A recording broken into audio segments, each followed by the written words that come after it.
The first time I saw her run, I said, whoa, this girl is rolling. She was probably the best runner in the state, and she was hopeful for the Olympics.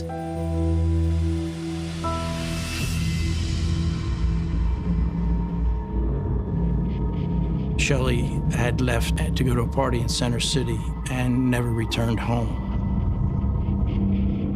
Flyers are going up. People were knocking on doors.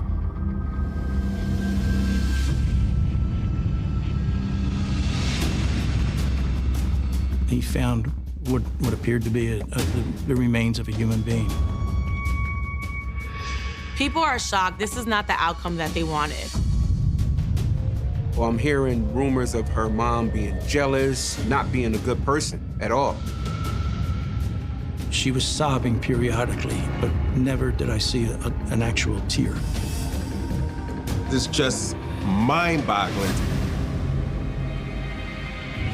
Philadelphia, Pennsylvania, the city of brotherly love.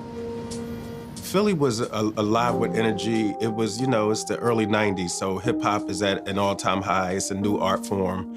Everybody's, the fashion, Philly high schools, we're just like one big hip-hop video. In West Philly, you would have saw sweatsuits and colors and hoodies and fly sneakers and jewelry and leather jackets. You would have got all of that flavor. On the evening of Tuesday, January 19th, police in West Philadelphia get a call from a concerned mother. Vivian King reports that her 17-year-old daughter, Shelly, is missing.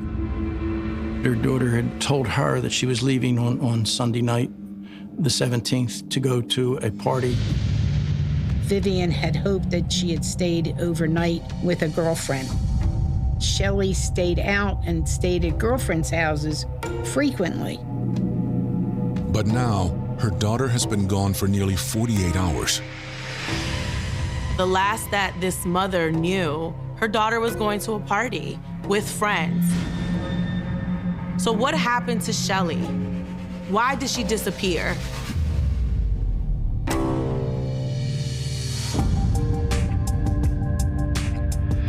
Born on March 15, 1975, Shelly grew up in a quiet neighborhood in West Philadelphia.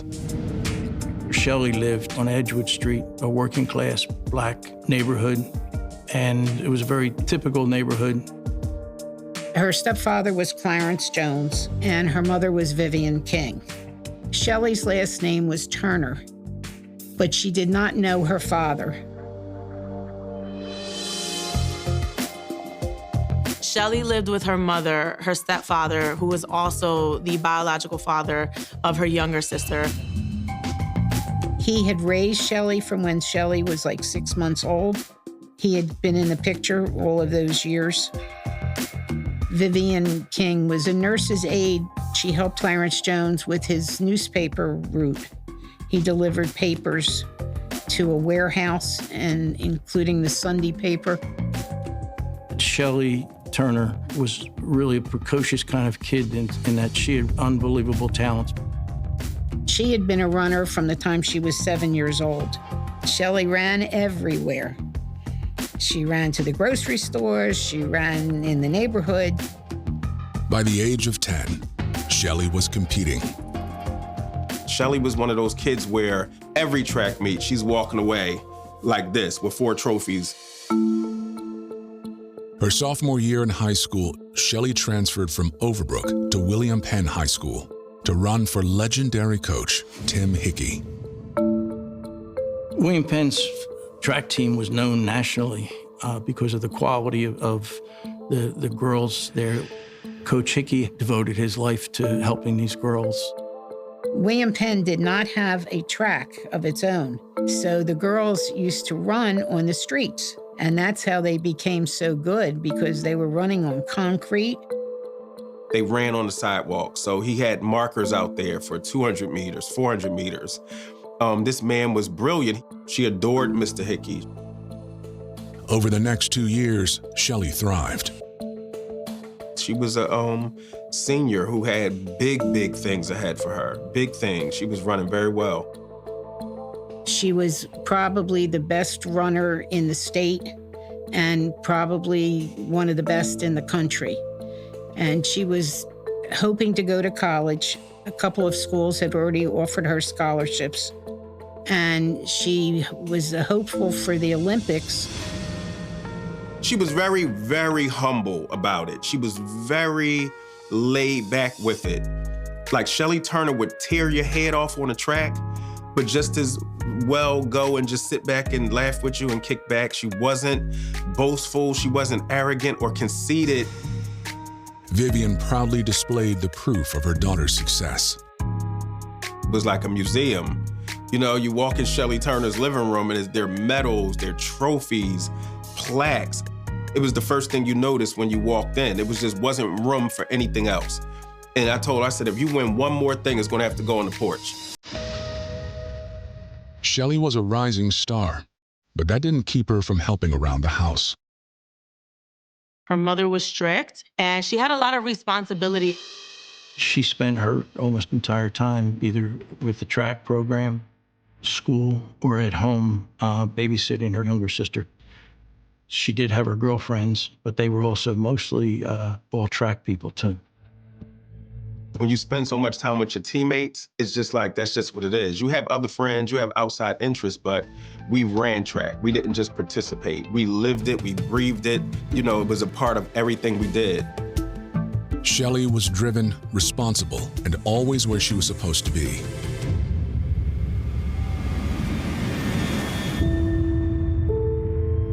Until Vivian reports her missing on the evening of January 19th, 1993. An officer from Philadelphia's 19th District arrives at Vivian's home.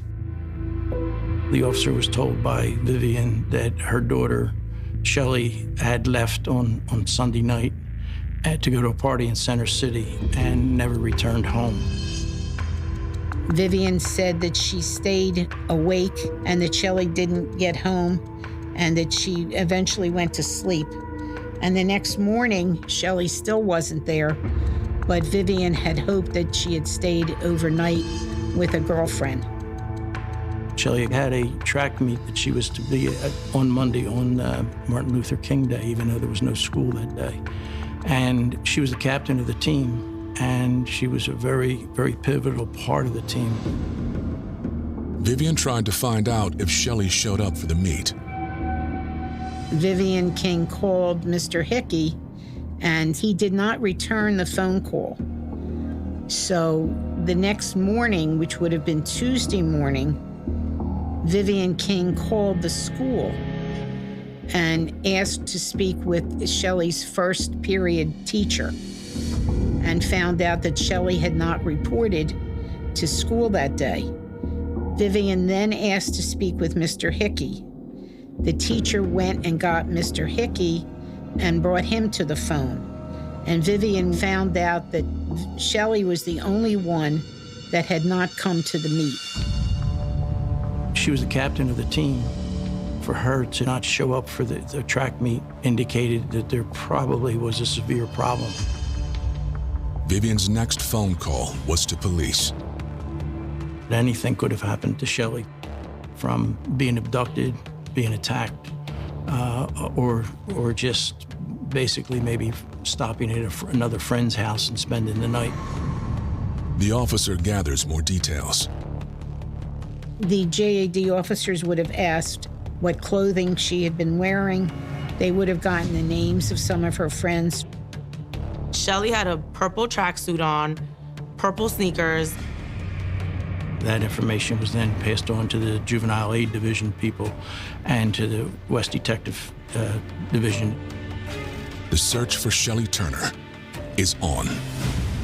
The entire division, police division and detective division, were made aware of the fact that she was missing.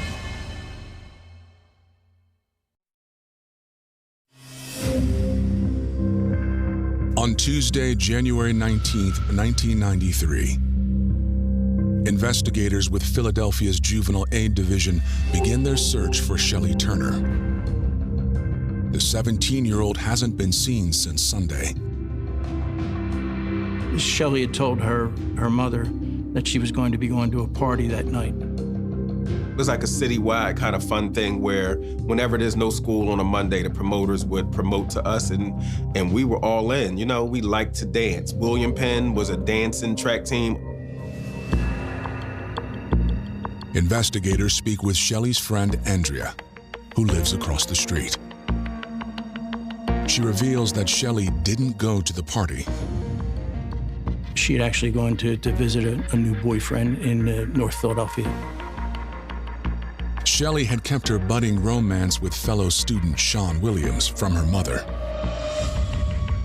Shelly had no intention of going to this party. Andrea was the only person who knew that Shelly was gonna hang out with Sean, her new boyfriend.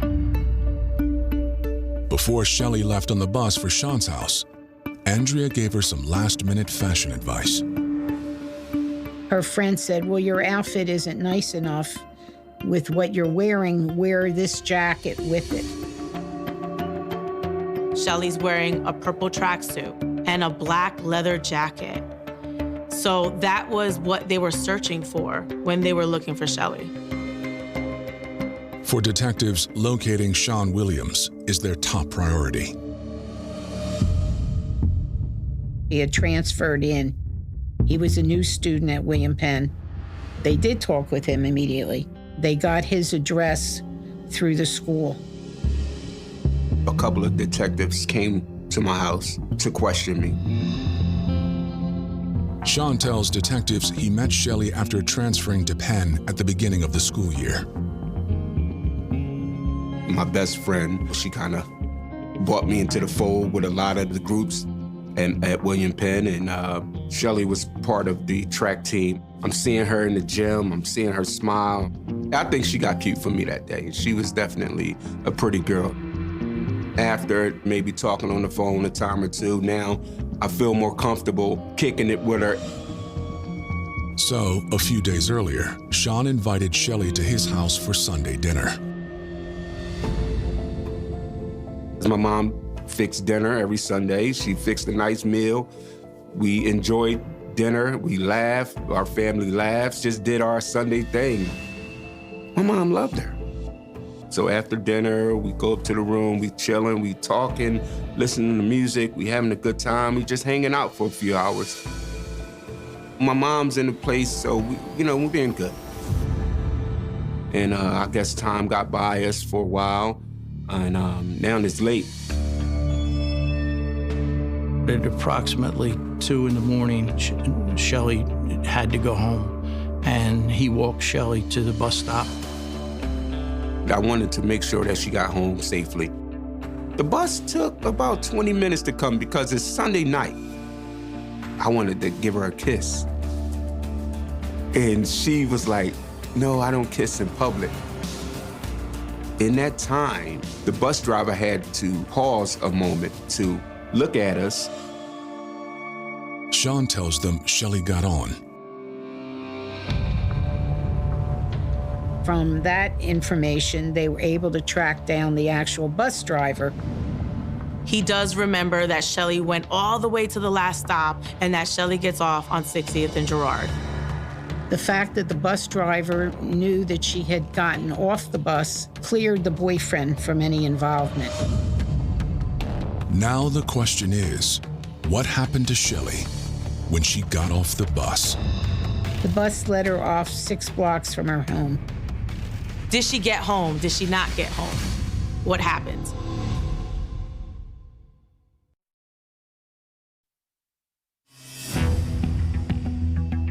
In Philadelphia, investigators have traced 17-year-old Shelly Turner's last known whereabouts to a bus stop 6 blocks from her home. It was very late. Shelly was a young woman out by herself. It was a kind of rough neighborhood because there were a lot of alleyways and there were a lot of vacant houses. Anything could have happened to Shelly from the time she got off the bus to the time she would have been able to reach her front door. Police scour every inch between the bus stop and Shelly's home. They searched the vacant houses, they searched the alleys looking for her. And they would have checked stores, checked neighbors. Meanwhile, investigators interview Shelly's coach, Tim Hickey. He's deeply troubled over the disappearance of his protege. Coach Hickey had known her for so many years and was, had such a deep knowledge of all the girls that he had on his track team. She would talk to him and tell him things that perhaps she didn't tell anyone else. So there was a bond there. There was a trust. Coach Hickey reveals that Shelly's relationship with Vivian was troubled. It was not the greatest situation in our house. That there was an amount of conflict between Shelly and Vivian. Shelly had to bring her sister to practices and some of the meets that she had to go to because Vivian had made Shelly be a primary babysitter.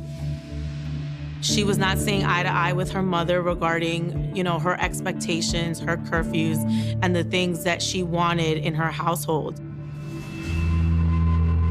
Coach Hickey reports that Shelly hadn't shown up the morning of the track meet.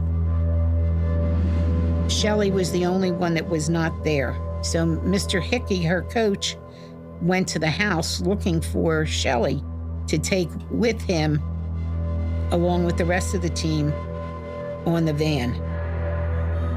Shelly's little sister answered the door. Coach Hickey never saw Vivian, but she called out from upstairs.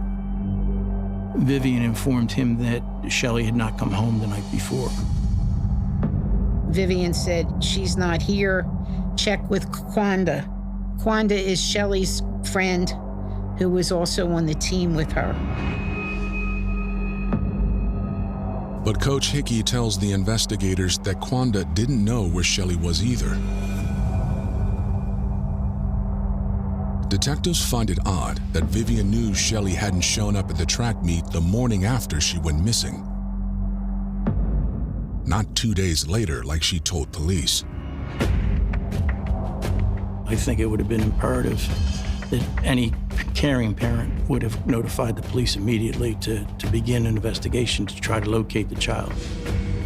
There is a question as to why Vivian waited so long. What was the reason for that?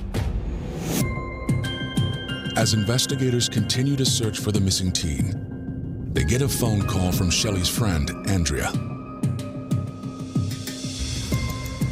Her girlfriend's, the one whose jacket it was, saw Clarence Jones wearing that jacket later and didn't understand how he would have gotten that jacket if Shelly never got home. The fact would be that if the jacket was subsequently seen several days later, it meant that Shelly had come back to the house with that jacket. That directed our attention more to Clarence at that point in time as being possibly involved in what had happened with Shelly. Detectives bring in Clarence for questioning. Clarence explained that he just picked up a jacket that he saw in the living room. He didn't know whose it was. He just saw this jacket and he put it on. Clarence is very adamant about the fact that he just grabbed the first jacket that he saw and that there were other jackets, black jackets, in the home. Clarence says that on the night Shelly went missing, he got up at 2:30 a.m. to get ready for work. And Shelly still wasn't home. And he kept asking, "Where's Shelly? Where's Shelly?" And Vivian didn't know. He delivered newspapers in the mornings. He would be gone from approximately 3 a.m. until he was finished his paper route. Clarence's employer verifies his alibi. Because of the timeline, it would not be possible for Clarence to have been home if Shelly did, in fact, go back to her house the night that she went missing. The search of the 6 blocks between Shelly's house and the bus stop is also a dead end. They have no leads. The Philadelphia department has 0. It became an everyday focus of the media here in Philadelphia of what happened to Shelly, where is Shelly? Now flyers are going up. They're hanging them on telephone poles. There were marches, people were walking, they were looking, they were knocking on doors. This particular community came together and raised $6,000. This neighborhood is not a neighborhood of affluence, there's not a lot of money going around. But people were very invested. They wanted to find Shelly. Days turns into weeks, and now people are becoming desperate, and people want answers. People want Shelly to be alive. They want to find her alive.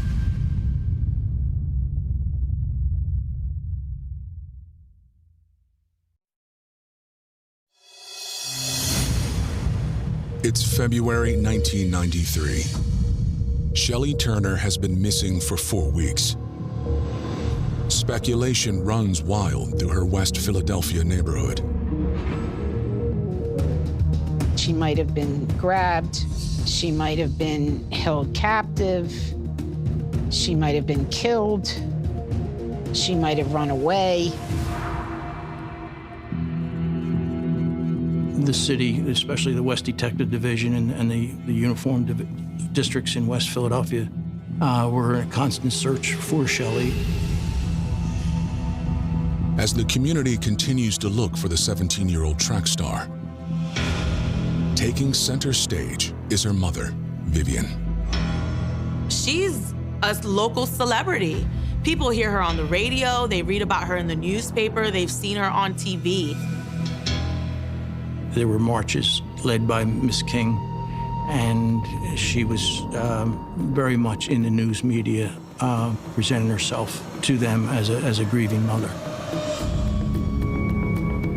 Behind closed doors, Vivian is less optimistic. I started going to Vivian King's house, of course, with my teammates, but after a while, like as the days go on, as the weeks go on, the crowds get smaller. The visits are fewer. So there were times I went by myself. She would say, "We're never gonna see Shay again." She said, "Mister, this is bad." I said, "Don't say that." As a 17-year-old, I'm like, no. We're gonna work this out. She said, "I feel it in my gut. We ain't never gonna see her again." She was very negative about ever seeing her daughter again. And of course, that made me very sad. That made me very upset.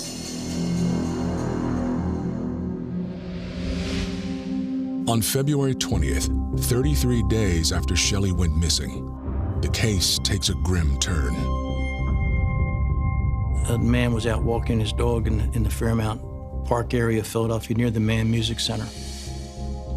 You're talking about a huge open area with trees. That area is very well populated in the summer, but not so much in the winter.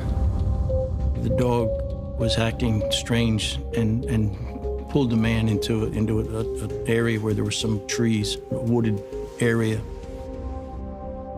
The dog guides him toward a blue tarp, streaked with what appears to be dried blood.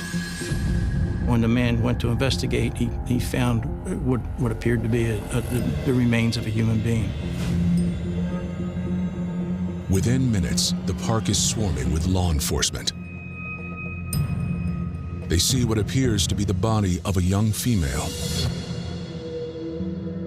Her body was frozen because it was a very, very cold period of time here in Philadelphia. The type of sweatshirt she had on was an inside out. It was on inside out. The pants she had were somewhat of track kind of clothing. Also, there were no footwear. To us, it appeared to us that she had dressed very, very quickly to leave wherever she had been prior to being there in the park. It was recognized that it very possibly could be the body of Shelly Turner. While the cause of death isn't clear, wounds to the victim's face and head indicate foul play. There was indications of blunt force trauma. The way that her hands were found with her body being frozen, her hand was up in front of her face as if she were trying to ward off the attack. Investigators do not locate any other evidence. So at that point, they didn't have any conclusive answers. The next day, Vivian comes to the morgue. Her body did not deteriorate because of the cold, because she was frozen. Vivian is shown 5 pictures. They're Polaroids. So based off those 5 pictures, Vivian does in fact identify Shelly Turner as the young woman that they found in Fairmount Park.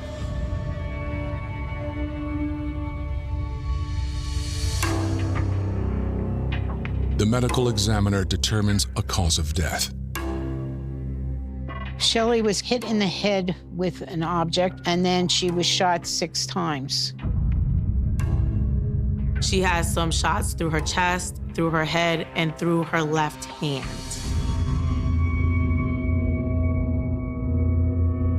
Now it's a homicide.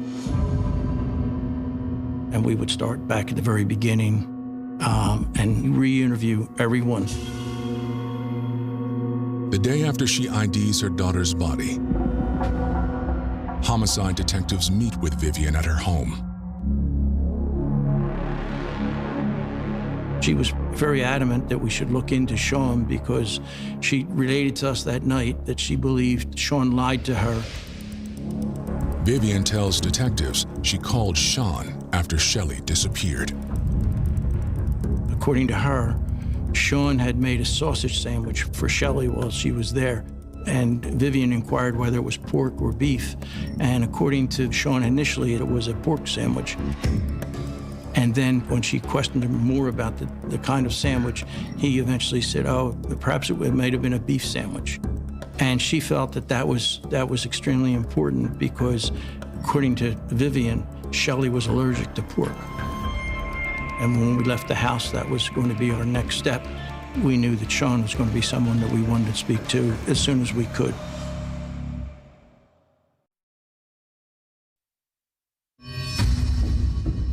After learning that her daughter's missing persons case has just been declared a homicide, Vivian King encourages police to look again at her daughter's suitor, Sean Williams.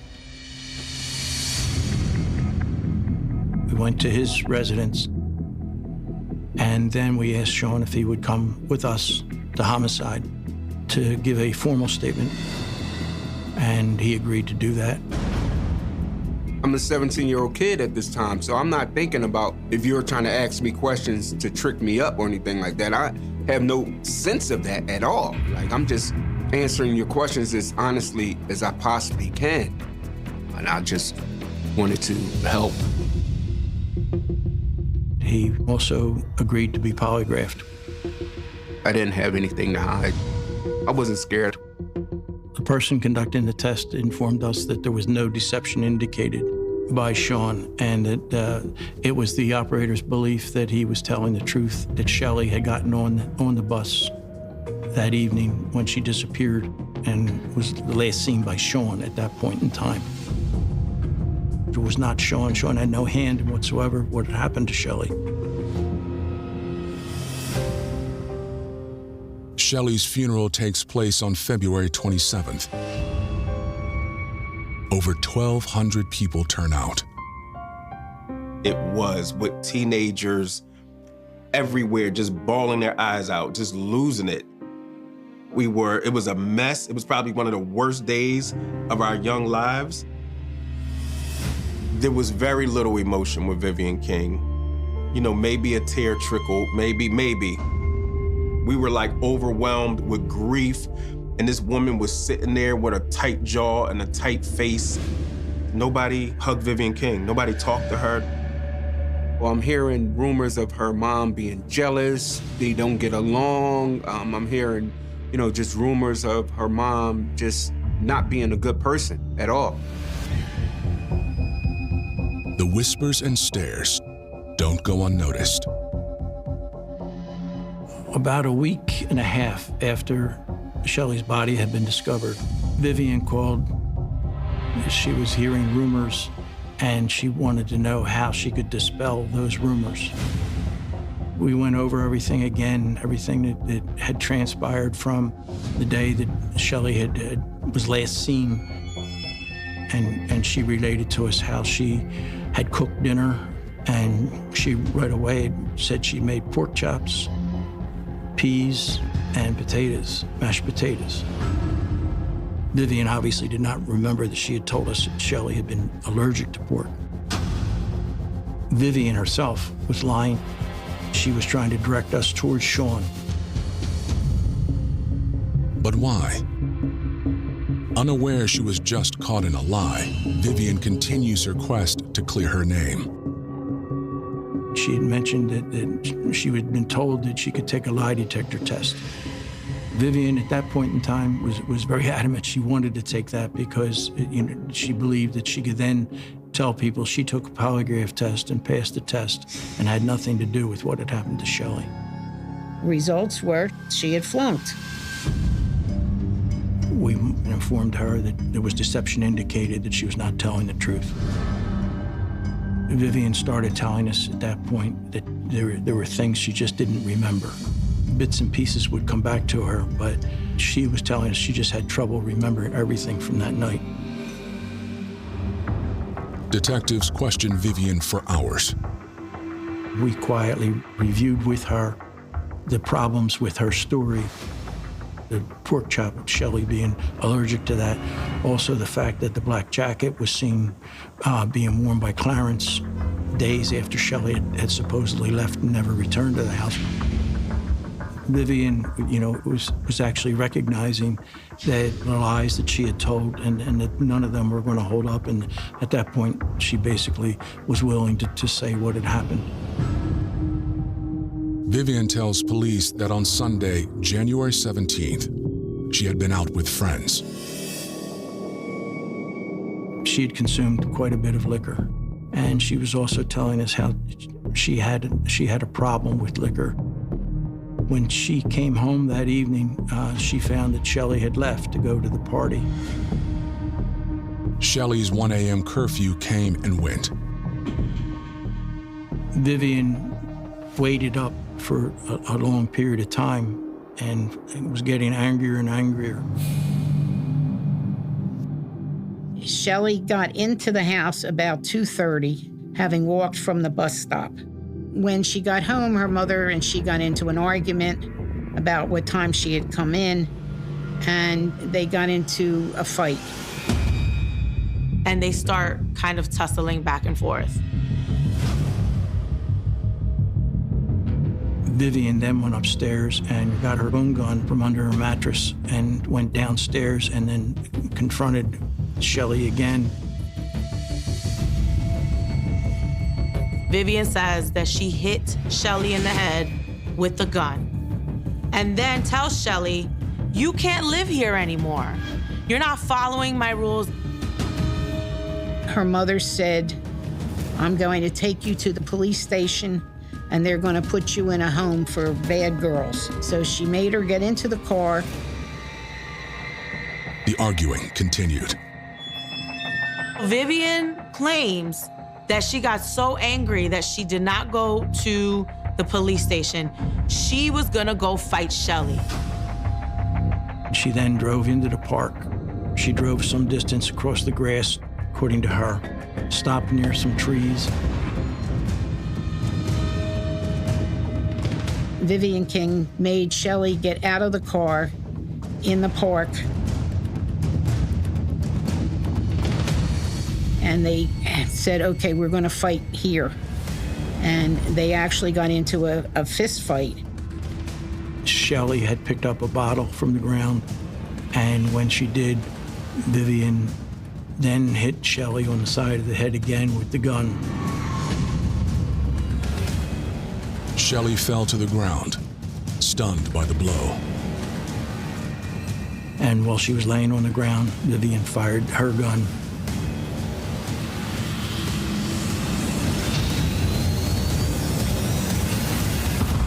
Vivian took her gun and shot Shelley 6 times, killing her. She then left her under a tarp that was in the park and some weeds and things, and then went home. She put her gun back under her mattress and went to sleep.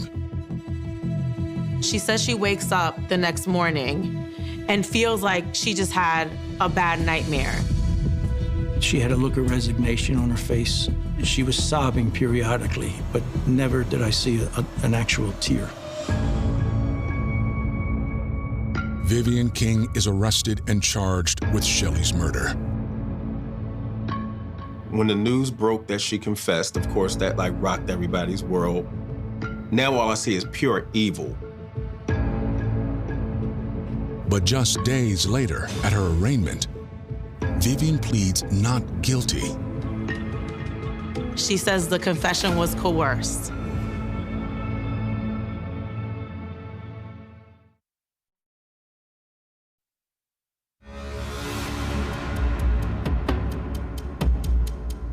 After confessing to shooting her 17-year-old daughter to death in a park, Vivian King now claims her confession was coerced. She sticks by her innocence until October 20th, 1993, when her trial begins. I'm arguing for first-degree murder, for life as the penalty. I really thought 6 shots was enough for murder 1. The case hinges on Vivian's confession, a confession she now claims isn't true. They had no evidence. They had nothing to tie her to it. They didn't have the gun, and they had nothing to convict her except for the confession. Prosecutors call multiple witnesses who attest to Vivian's well-known temper. She liked to drink. That was her sport. She liked to go to bars. She liked to fraternize in bars. When she did drink, she knew that she got angry, and most of her anger was always directed at Shelly. Shelly was a star. Shelly shined on that track. She was very jealous of Shelly. Coach Hickey testifies that Shelly was one of the best runners in the country, in spite of her mother. She was one of the few parents, I think, who did not go to the meets. Prosecutors present Vivian's confession as proof of what happened when tension between mother and daughter came to a head. It was so horrifyingly specific that you're not going to come to the great detail of that kind of confession unless you really did it. Vivian takes the stand. Her defense is, I didn't say this willingly. I was coerced into this confession. Vivian claims the only part of the confession that's true is that she was drunk. In total, Vivian has had about 88 ounces of liquor over the course of those hours. That's about 11 cups. Her attorneys argue that Shelly probably fell victim to a random act of violence. There was conversation about this possibly being a robbery. She did not have her shoes. She did not have a Walkman that Andrea, her friend from across the street, had loaned her. She was missing an earring. The jury deliberates for 6 hours. Ultimately, the jury found her guilty of third-degree murder. It's very hard for a jury to believe that a mother who has raised a daughter 17 years intends to kill her, even with 6 shots to the head and the body. It's just hard. It's easier for them to think, okay, she was drunk, but she didn't really intend for her to die. It's just mind-boggling to think that. January 23rd, 1995. Outside the courthouse in Ontario, winter held the city in an iron grip. The sky hung low and colorless above the crowd. Snow that had fallen days earlier had hardened into gray ridges along the sidewalks. Reporters stood shoulder to shoulder behind television cameras, their breath turning into pale clouds in the freezing air. Microphones pointed toward the courthouse doors like weapons waiting to be fired. For more than 10 years, a name had echoed through headlines, courtrooms, police files, and whispered conversations across Canada. Guy Paul Morin. To many people, he was a child killer. To others, he was a strange, awkward man who had somehow become trapped inside a nightmare he could not escape. Within minutes, a judge would speak words that would shake the foundations of an entire justice system. But to understand why that moment mattered, we need to travel backward through time. Back to a quiet rural community. Back to a little girl who never came home. Back to a mistake so devastating that it would become one of the most infamous wrongful convictions in Canadian history. And back to a question that still chills investigators, lawyers, and ordinary citizens decades later. What happens when the system becomes so certain it has found the right suspect that it stops looking for the truth? The answer began on an ordinary autumn day. A day that should have disappeared into memory like thousands of others. Instead, it became the beginning of a tragedy. The beginning of a hunt. And the beginning of a devastating chain reaction that would consume lives for more than 3 decades. At the center of that story stood a 9-year-old girl named Christine Jessup. A child. A daughter. A sister. A little girl who loved simple things. A little girl whose future stretched endlessly before her. And a little girl who could never have imagined that her name would one day become known across an entire nation. But this story is not only about Christine. It is also about another life. A life that would be systematically dismantled piece by piece. A man who would lose years to suspicion. Years to public hatred. Years to a prison sentence for a crime he did not commit. The story of Guy Paul Morin is unusual because it contains 2 victims. One was murdered. The other survived. Yet both paid an unimaginable price. Years later, legal experts would study the case in universities. Police academies would teach it as a warning. Judges would reference it. Investigative commissions would spend years dissecting every decision that had been made. Because when the dust finally settled, the case exposed flaws that few people wanted to believe existed. Witnesses could be wrong. Experts could be wrong. Investigators could be wrong. Entire systems could be wrong. And once a mistake begins moving through the machinery of justice, stopping it can become nearly impossible. But in 1984, none of that was visible yet. No one was talking about wrongful convictions. No one was talking about DNA. No one was talking about tunnel vision. The future still lay hidden. The horror had not fully arrived. In the small communities scattered across Ontario's countryside, autumn was settling in. Leaves drifted from trees in shades of amber and gold. Fields stretched toward distant horizons. Farmhouses sat quietly beside narrow roads. Life moved at a slower rhythm than it did in the cities. People knew their neighbors.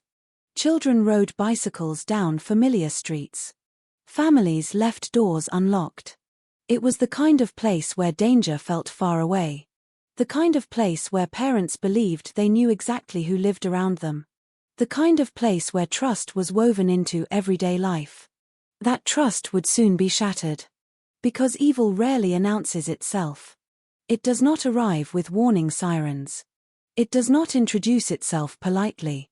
More often, it slips quietly into ordinary moments. A familiar face. A routine day. A harmless errand. A brief encounter. And then everything changes. Somewhere in Ontario during those autumn days, a predator was moving through the world unnoticed. No flashing sign identified him. No alarm followed him from place to place. He blended into everyday life. He smiled. He spoke to people. He carried on as though nothing was wrong. And because nobody recognized the danger, nobody stopped him. Years later, when investigators finally uncovered the truth, one detail would haunt everyone involved. The real killer had been much closer than anyone imagined. Yet for decades, attention remained fixed on someone else. Someone innocent. That is one of the most unsettling aspects of this case. The truth was not hidden on another continent. It was not buried inside some impossible mystery. The truth existed all along. The problem was that almost nobody was looking in the right direction. Human beings have an uncomfortable relationship with uncertainty. When something terrible happens, we desperately want answers. We want names.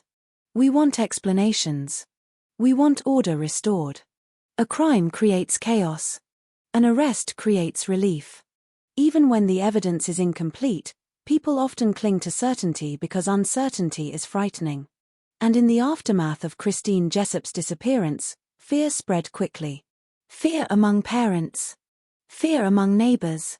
Fear among investigators facing enormous public pressure. Everyone wanted answers. Everyone wanted justice. Everyone wanted the nightmare to end. Instead, the nightmare was only beginning. As investigators searched for a killer, suspicion began narrowing around a single individual. Not because there was overwhelming proof. Not because there was irrefutable evidence. But because, little by little, a narrative began forming. And once that narrative took hold, every detail seemed to reinforce it. An unusual personality. An awkward social style. A misunderstood action. A strange habit. One piece at a time, a portrait emerged. The portrait of a monster. Or so people believed. The danger of such moments is that stories are powerful. Humans naturally organize information into narratives. Once we think we know who the villain is, every fact appears to support that conclusion. Evidence that agrees becomes important. Evidence that disagrees becomes inconvenient. Questions become assumptions. Assumptions become facts. And facts become convictions. Long before a jury ever entered a courtroom, this process had already begun. The consequences would be catastrophic. Because while investigators focused their attention in one direction, another reality remained hidden in the shadows. The real killer was still free. Still living his life. Still carrying a secret that would remain buried for decades. Meanwhile, Guy Paul Morin found himself trapped inside a story he did not write. A story that grew larger every year. A story that followed him into interrogation rooms, courtrooms, newspaper articles, and eventually prison walls. The deeper authorities dug, the more convinced they became. And the more convinced they became, the harder it became to admit they might be wrong. Years later, when forensic science finally caught up with the case, the truth would emerge with devastating clarity. But truth has a cruel habit. It often arrives too late. Too late for the dead. Too late for lost years. Too late for broken families. Too late for shattered reputations. And yet, despite arriving late, truth eventually arrived. When it did, it exposed a chain of errors so astonishing that Canada would spend years examining how such a disaster could have happened. This is not simply the story of a murder investigation. It is the story of certainty becoming blindness. It is the story of a community searching for answers. It is the story of a little girl whose life was stolen. And it is the story of an innocent man who spent years fighting to prove what was true from the very beginning. That he was not the killer. The road toward that revelation would be long. Painfully long.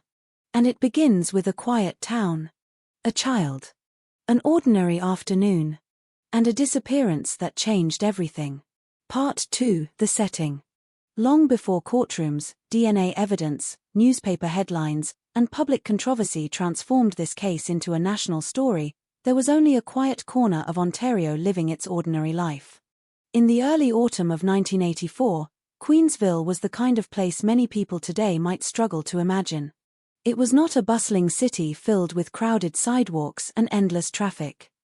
It was a small rural community where roads stretched between open fields, where the changing seasons shaped daily life, and where people measured time not by skyscrapers or rush-hour congestion but by harvests, weather forecasts, school schedules, and community gatherings. The landscape seemed almost timeless. Rows of trees lined country roads that wound through farmland and patches of forest.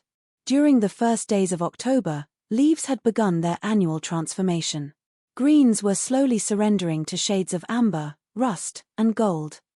Cool winds swept across harvested fields, carrying the scent of damp soil and fallen leaves. Mornings arrived with thin layers of fog hovering above the ground.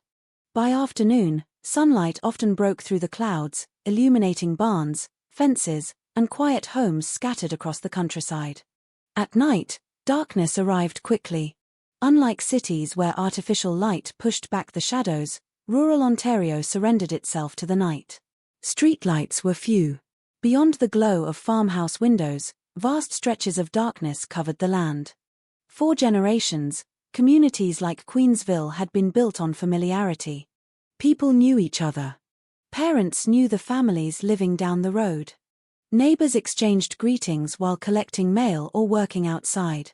Children moved freely through the community because most adults believed they understood the world around them. There was comfort in that belief. There was safety in routine. And there was a powerful assumption that terrible things happened somewhere else. Not here. Not to these families. Not in this community. That feeling of security would become one of the first casualties of the tragedy to come. The Jessup family was part of that world. Like many families in rural Ontario, their lives revolved around ordinary responsibilities and simple routines. School mornings. Household chores. Family dinners. Weekend activities. The countless small moments that rarely seem important until they are gone. There was nothing extraordinary about the life they were building. And perhaps that is what makes stories like this so devastating. The people involved were not expecting history to find them. They were not preparing for public attention. They were simply living. One day at a time. One season after another. Across Canada in 1984, life felt very different from the world we know today. There were no smartphones. No social media platforms spreading information within seconds. No GPS tracking. No instant databases connecting investigators across jurisdictions. When children left home to visit friends or ride their bicycles, parents often relied on trust and community awareness rather than technology. A child could disappear from sight for hours and nobody would think much about it. That level of freedom was normal. It was expected. The world moved at a slower pace. People spoke on landline telephones. Letters still arrived in mailboxes. News traveled through newspapers and evening television broadcasts. When a major crime occurred, information moved far more slowly than it does today. Rumors, however, moved quickly. Especially in small communities. And rumors would eventually become one of the most powerful forces in this story. But in the autumn of 1984, none of that was visible yet. The community remained wrapped in the comforting illusion of normality. Children laughed on playgrounds. Farmers prepared for colder weather. Families discussed upcoming holidays. Life appeared predictable. The future appeared ordinary. Somewhere among these familiar routines lived a man named Guy Paul Morin. At first glance, he did not seem destined to become one of the most recognizable names in Canadian legal history. He was not famous. He was not wealthy. He was not politically connected. He was simply another resident living in the area. Yet there was something about him that made people remember him. Not because he was dangerous. Because he was different. In many communities, people who stand apart from social expectations often attract attention. Sometimes that attention is harmless. Sometimes it becomes something darker. Morin was often described as socially awkward. He had interests that some neighbors considered unusual. He did not always interact with people in the smooth, comfortable way others expected. He could appear reserved. Sometimes shy. Sometimes eccentric. In a larger city, these traits might have gone unnoticed. In a small community where familiarity mattered, they stood out.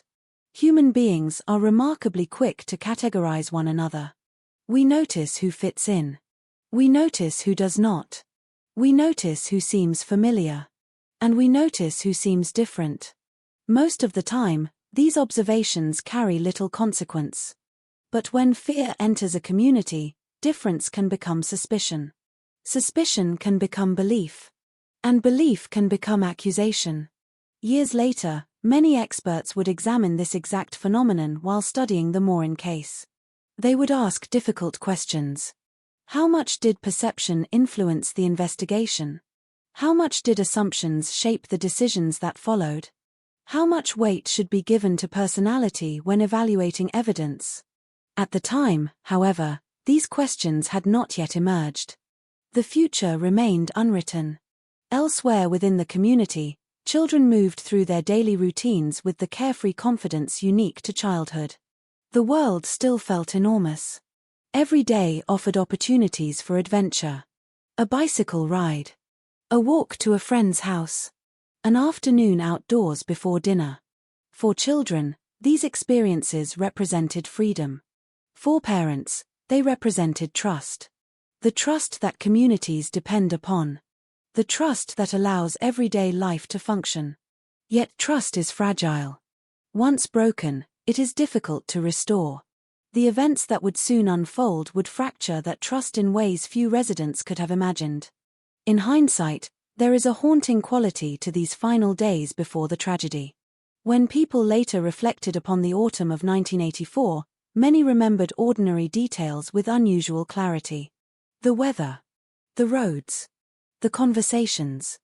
The routines. Human memory often behaves this way after traumatic events. We search backward through time looking for clues. Looking for warning signs. Looking for moments that might explain what happened. Most often, we find nothing. Because tragedy rarely announces itself beforehand. The days leading toward catastrophe frequently appear completely ordinary. The people involved wake up believing tomorrow will resemble today. They make plans.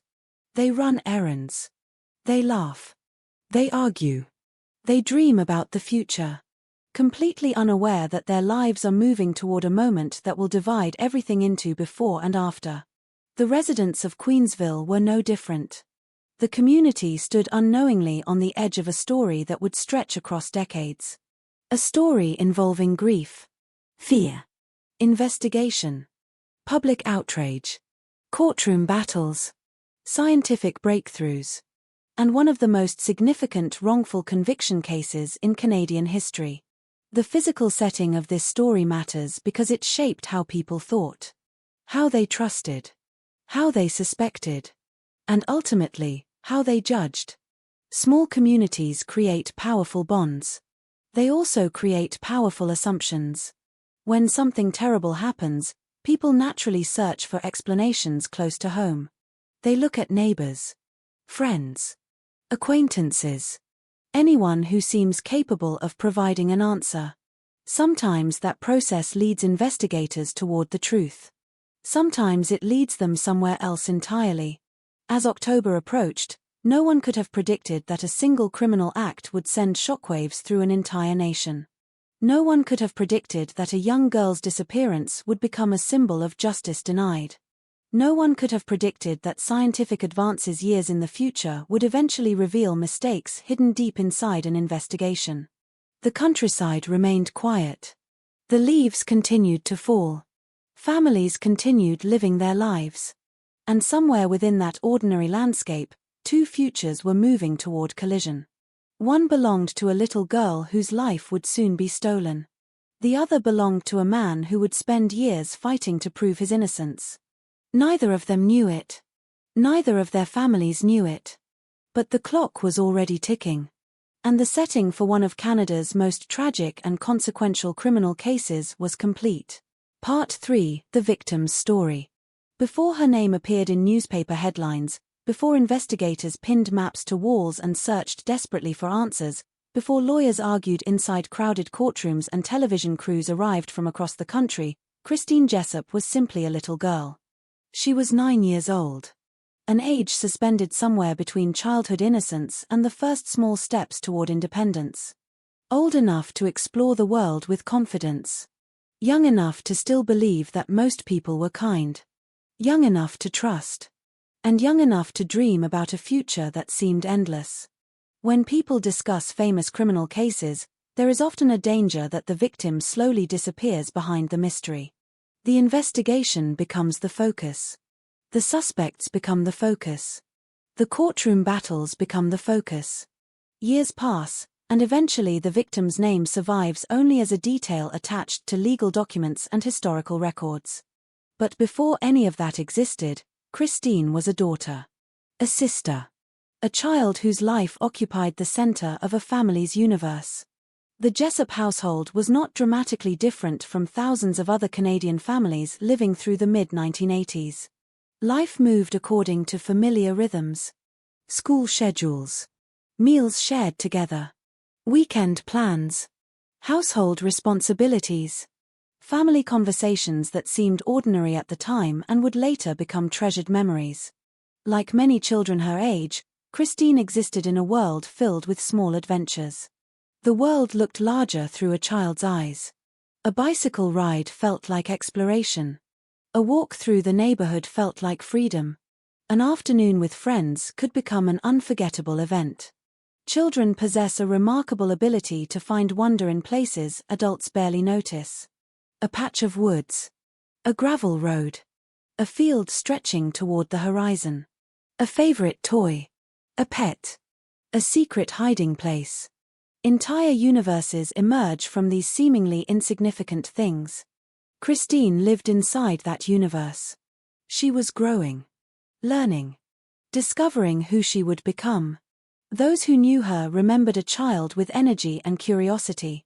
A child still building memories one day at a time. Nothing about her life suggested she would someday become known across an entire nation. That is one of the cruelest realities surrounding crimes involving children. The victims are rarely extraordinary in the way history defines the word. They are ordinary children. And that ordinary quality is exactly what makes the loss so heartbreaking. Every stolen future contains countless possibilities. Every lost child represents birthdays that will never arrive. Dreams that will never be realized. Moments that will never happen. Christine's future was unwritten. Perhaps she would have become a teacher. Perhaps a nurse. Perhaps an artist. Perhaps something nobody around her could have predicted. No one knows. Because she never had the opportunity to find out. The autumn of 1984 arrived quietly. Across Ontario, leaves were beginning their annual transformation. Summer's warmth was fading. The air carried hints of the approaching winter. Children returned to school routines. Families adjusted to shorter days and cooler evenings. For Christine, life continued as it always had. Homework. Family time. Conversations. Plans. The countless small details that make up childhood. There was comfort in those routines. Parents often assume there will be another tomorrow. Another school day. Another family dinner. Another holiday. Another birthday. The future appears guaranteed because we experience it one day at a time. Only afterward do we realize how fragile those assumptions truly are. In later years, many people would examine the investigation surrounding Christine's disappearance. They would analyze police decisions, forensic evidence, witness statements, court transcripts, DNA findings. But behind every legal debate stood a family whose lives had been permanently altered. For them, this was never merely a case. It was never merely a file number. It was never merely a courtroom proceeding. It was their daughter, their child, their loss. The emotional reality of that loss is difficult to fully capture. Imagine an ordinary family photograph. A child smiling toward the camera. Perhaps missing a tooth. Perhaps standing awkwardly because children rarely enjoy posing for pictures. Nothing remarkable. Nothing unusual. Yet after tragedy strikes, such photographs become priceless. Families examine them differently.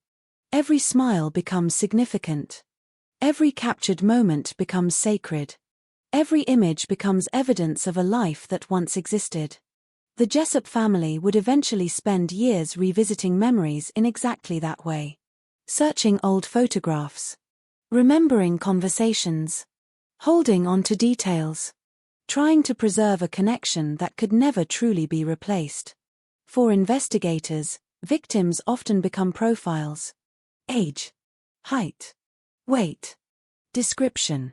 Timeline. 4 families, victims remain human beings. They remember favorite foods, favorite television shows, favorite songs, the way a child laughed, the way a child ran through the house, the sound of footsteps approaching down a hallway. These details rarely appear in official reports. Yet they are often the details that matter most, because they represent the life that was stolen. As Christine moved through the final weeks of her life, there was no indication that danger was approaching. That fact remains deeply unsettling. Popular culture often portrays evil as something obvious, something recognizable, something dramatic. Reality is usually different. The most devastating crimes often emerge from ordinary circumstances. An ordinary day. An ordinary errand.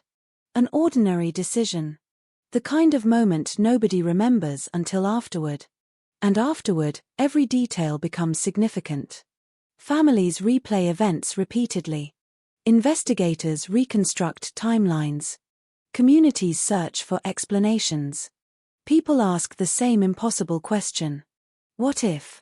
What if someone had noticed something unusual? What if plans had changed? What if one decision had been different? What if one moment had unfolded another way? These questions rarely provide answers. Yet they remain unavoidable. The tragedy surrounding Christine Jessup generated decades of such questions. Some focused on the crime itself. Others focused on the investigation. Many focused on the justice system. But beneath all of them existed a simpler truth. A child had been taken from the people who loved her. Nothing that happened afterward could undo that reality. Not arrests. Not trials. Not appeals. Not DNA evidence. Not public inquiries.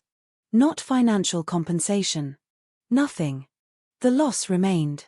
As the years passed, Christine's name became connected to one of Canada's most significant wrongful conviction cases. Ironically, that historical importance sometimes overshadowed the child herself. The legal consequences were enormous. The reforms were important. The lessons were valuable. Yet at the center of every development remained the same heartbreaking fact. A 9-year-old girl never came home. And because she never came home, countless lives changed forever. Parents across Ontario viewed their communities differently. Children were granted less freedom. Trust became more fragile. Fear entered places where fear had rarely existed before. These ripple effects extended far beyond a single family. They spread through neighborhoods, schools, communities, entire generations. The story of Christine Jessup therefore exists on 2 levels. One is intensely personal. A family losing a daughter. The other is historical. A crime that exposed weaknesses in an entire justice system. Both stories matter. Neither can be understood without the other. Yet before we move into the darkness that followed, it is important to pause here and remember who Christine was. Not merely a victim. Not merely a name. Not merely the subject of an investigation. She was a child living an ordinary life. A child surrounded by people who loved her. A child moving through a quiet Ontario autumn without any understanding that history was about to intersect with her life. The leaves continued falling. School continued. Families continued making plans for the future. Everything appeared normal. Everything appeared safe. And somewhere just beyond that fragile sense of safety, a tragedy was already beginning to take shape. The moment had not arrived yet. The community remained unaware. The Jessup family remained unaware. Christine remained unaware. But the ordinary days were running out. Very soon, a single afternoon would divide this story forever. Into before and after. Part 4: The Incident.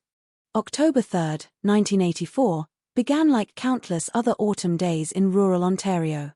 The morning air carried a chill that hinted at the winter waiting beyond the horizon. Trees along the roads had started to surrender their leaves. Yellow and orange fragments drifted through the air whenever the wind passed through the branches. The countryside seemed peaceful, predictable, and safe. For the families living in Queensville and the surrounding communities, it was simply another Wednesday. Children attended school. Parents worked. Life moved according to familiar routines. No one could have known that before the day ended, an entire community would be thrust into fear. The hours passed quietly. Cars traveled along country roads. Farmers worked their land. Neighbors exchanged greetings. The world continued as it always had. Somewhere within that ordinary afternoon, Christine Jessup was living what appeared to be an ordinary day as well. There was no warning. No dramatic sign that danger was approaching. That reality makes cases like this especially haunting. When people imagine tragedy, they often picture a moment filled with obvious signals. Reality is rarely so generous. Most life-changing events arrive disguised as ordinary moments. An everyday decision. A familiar route. A brief encounter. A few minutes that initially seem insignificant. Then suddenly everything changes. As the afternoon progressed, Christine disappeared. The exact sequence of events that led to that moment would remain uncertain for years. Investigators would spend countless hours attempting to reconstruct her final movements. Witnesses would be interviewed repeatedly.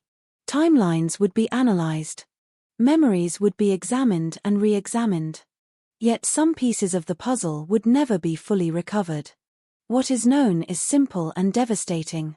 At some point during the day, a 9-year-old girl vanished. At first, nobody immediately understood the significance of what had happened. Children sometimes arrived home later than expected. Plans changed. Friends visited one another. Minor delays occurred. In communities where children enjoyed a degree of independence, a brief absence did not automatically trigger panic. But as time passed, concern began replacing routine. Minutes became hours. Questions emerged. Where was Christine? Had anyone seen her? Was she with friends? Had she gone somewhere without telling anyone? The search for answers began with the kinds of assumptions families naturally make. There had to be an explanation. A simple explanation. A harmless explanation. Perhaps a misunderstanding. Perhaps a forgotten errand. Perhaps a change of plans. The human mind instinctively seeks comforting possibilities before considering frightening ones. For a while, hope remained intact. But hope becomes harder to maintain when expected answers fail to appear. As daylight faded, anxiety spread. The comfortable rhythm of the day began to fracture. Family members searched. Neighbors became involved. Questions grew more urgent. The certainty that everything was fine slowly gave way to something far more troubling. Fear. Not the dramatic fear seen in movies. Not sudden panic. A quieter fear. A growing realization that something was wrong. Very wrong. The countryside itself seemed to change as evening approached. Roads that had appeared familiar during daylight suddenly felt isolated. Fields stretched into darkness. Wooded areas became shadows. Distances felt longer. The ordinary landscape transformed into a place filled with uncertainty. People began looking anywhere a child might reasonably be found. Roads. Paths. Nearby properties. Locations familiar to local children. Each passing hour increased the urgency. Each unsuccessful search deepened concern. For Christine's family, time must have begun to move in a strange and painful way. Moments stretched. Every passing minute carried new weight. Every phone call mattered. Every possibility seemed worth exploring. Families confronted with this kind of situation often describe a battle between hope and dread. Part of the mind insists everything will be fine. Another part begins imagining possibilities too frightening to speak aloud. The search continued. Questions multiplied. Answers remained absent. As darkness settled over the community, more people became aware that a child was missing. News traveled quickly. Small communities have their own communication networks. Friends contacted friends. Neighbors contacted neighbors. Concern spread from one household to another. People who had never met Christine learned her name. People who had spent the day focused on their own lives suddenly found themselves discussing the same troubling question. Where was she? The disappearance struck at something deeper than concern for a single family. It challenged assumptions that many residents had carried their entire lives. The belief that children were safe. The belief that everyone knew everyone. The belief that terrible things happened somewhere else. Not here. Not in places like this. Yet reality was becoming increasingly difficult to ignore. Something had happened. No one knew exactly what. But the community could feel it. An invisible line had been crossed. The sense of security that once defined daily life was beginning to crack. As authorities became involved, the situation escalated rapidly. Missing child cases create unique pressure. Every hour matters. Every lead matters. Every witness matters. Investigators understood that time could be critical.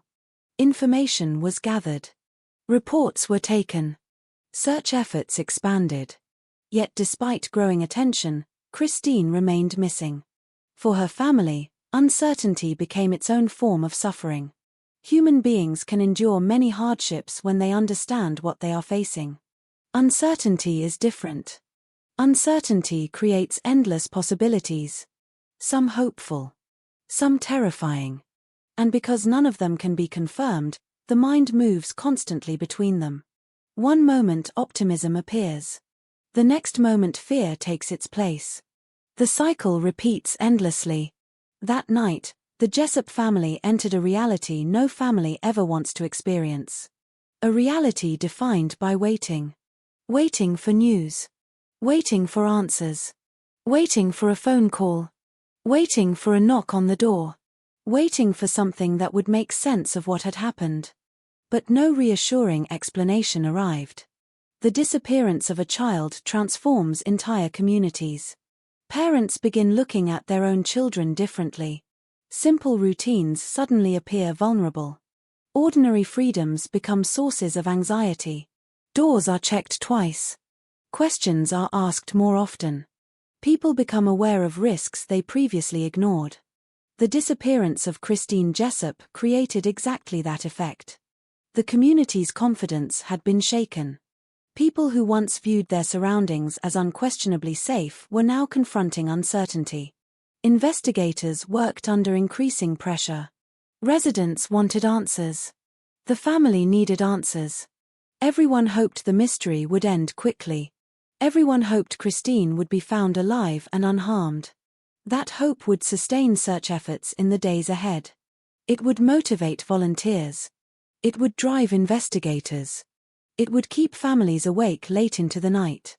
Hope often becomes the strongest force during the earliest stages of a missing person investigation. Even when circumstances appear troubling, people cling to the possibility of a positive outcome. Because the alternative is almost unbearable. As the search intensified, countless theories emerged. Some reasonable. Some unlikely. Some born from fear rather than evidence. This is another pattern frequently seen during major investigations. When facts are limited, speculation rushes in to fill the empty spaces. People search for explanations. Communities search for certainty.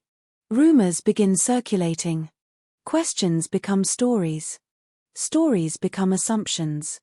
The groundwork for future mistakes is often laid during these moments. The disappearance itself was tragic.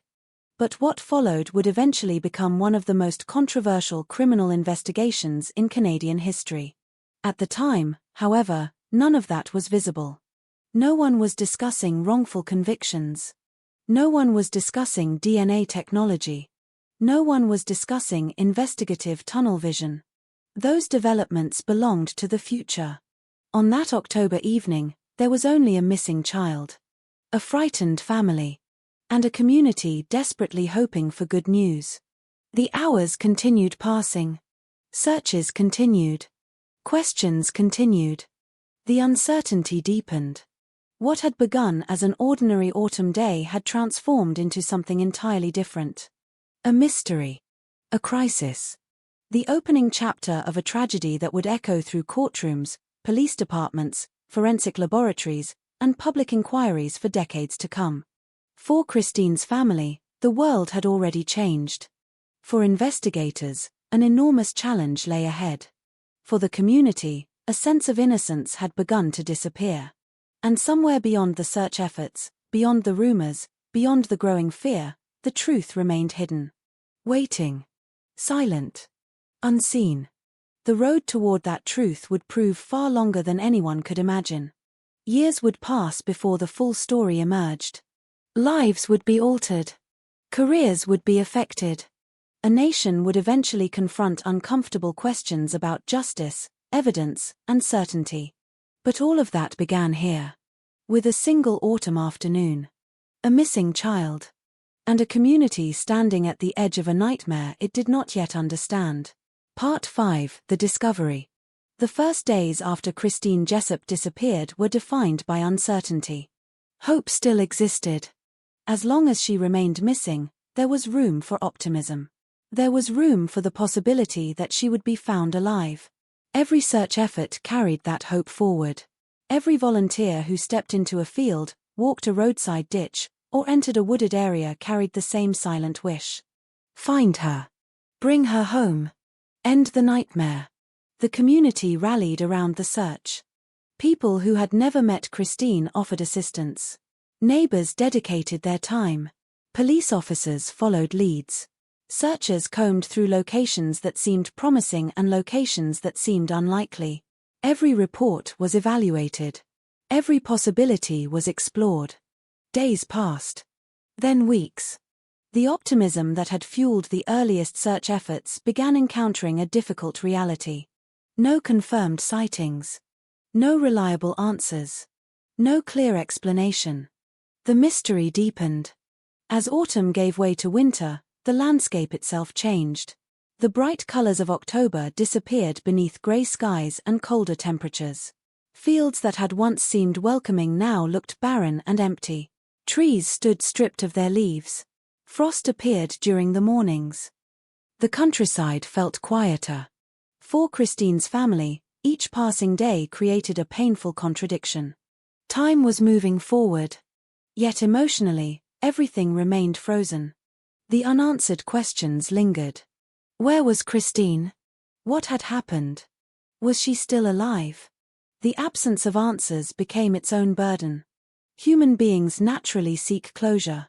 We search for conclusions because uncertainty is exhausting.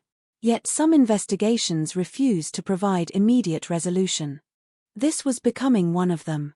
The search continued, but as weeks became months, concern transformed into fear. Investigators faced mounting pressure. The community needed answers. The family needed answers. Every day without progress increased the urgency. By the beginning of 1985, nearly 3 months had passed since Christine vanished. 3 months. An eternity for a family waiting for news. An eternity for investigators trying to solve a mystery.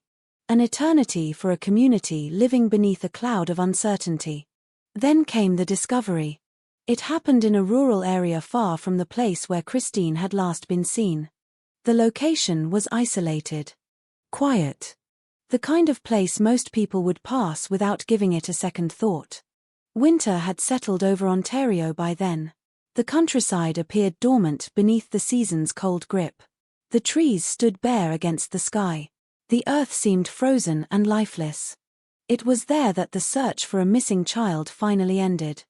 And where a murder investigation truly began. The discovery brought an end to uncertainty regarding Christine's fate.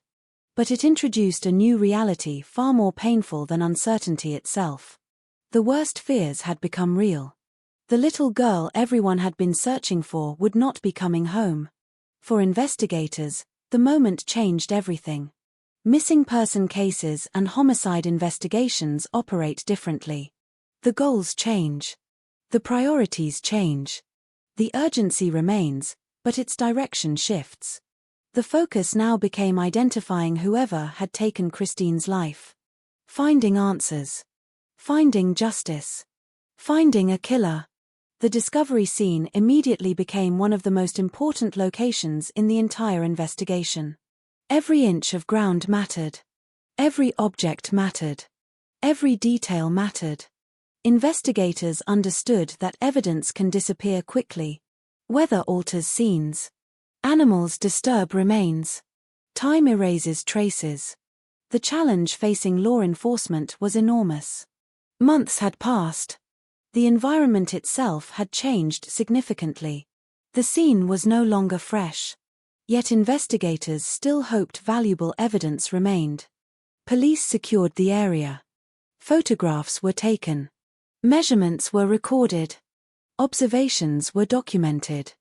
Teams worked carefully, attempting to preserve whatever information the location could still provide. Every homicide investigation begins with questions. The scene often supplies the first clues. What happened here? When did it happen?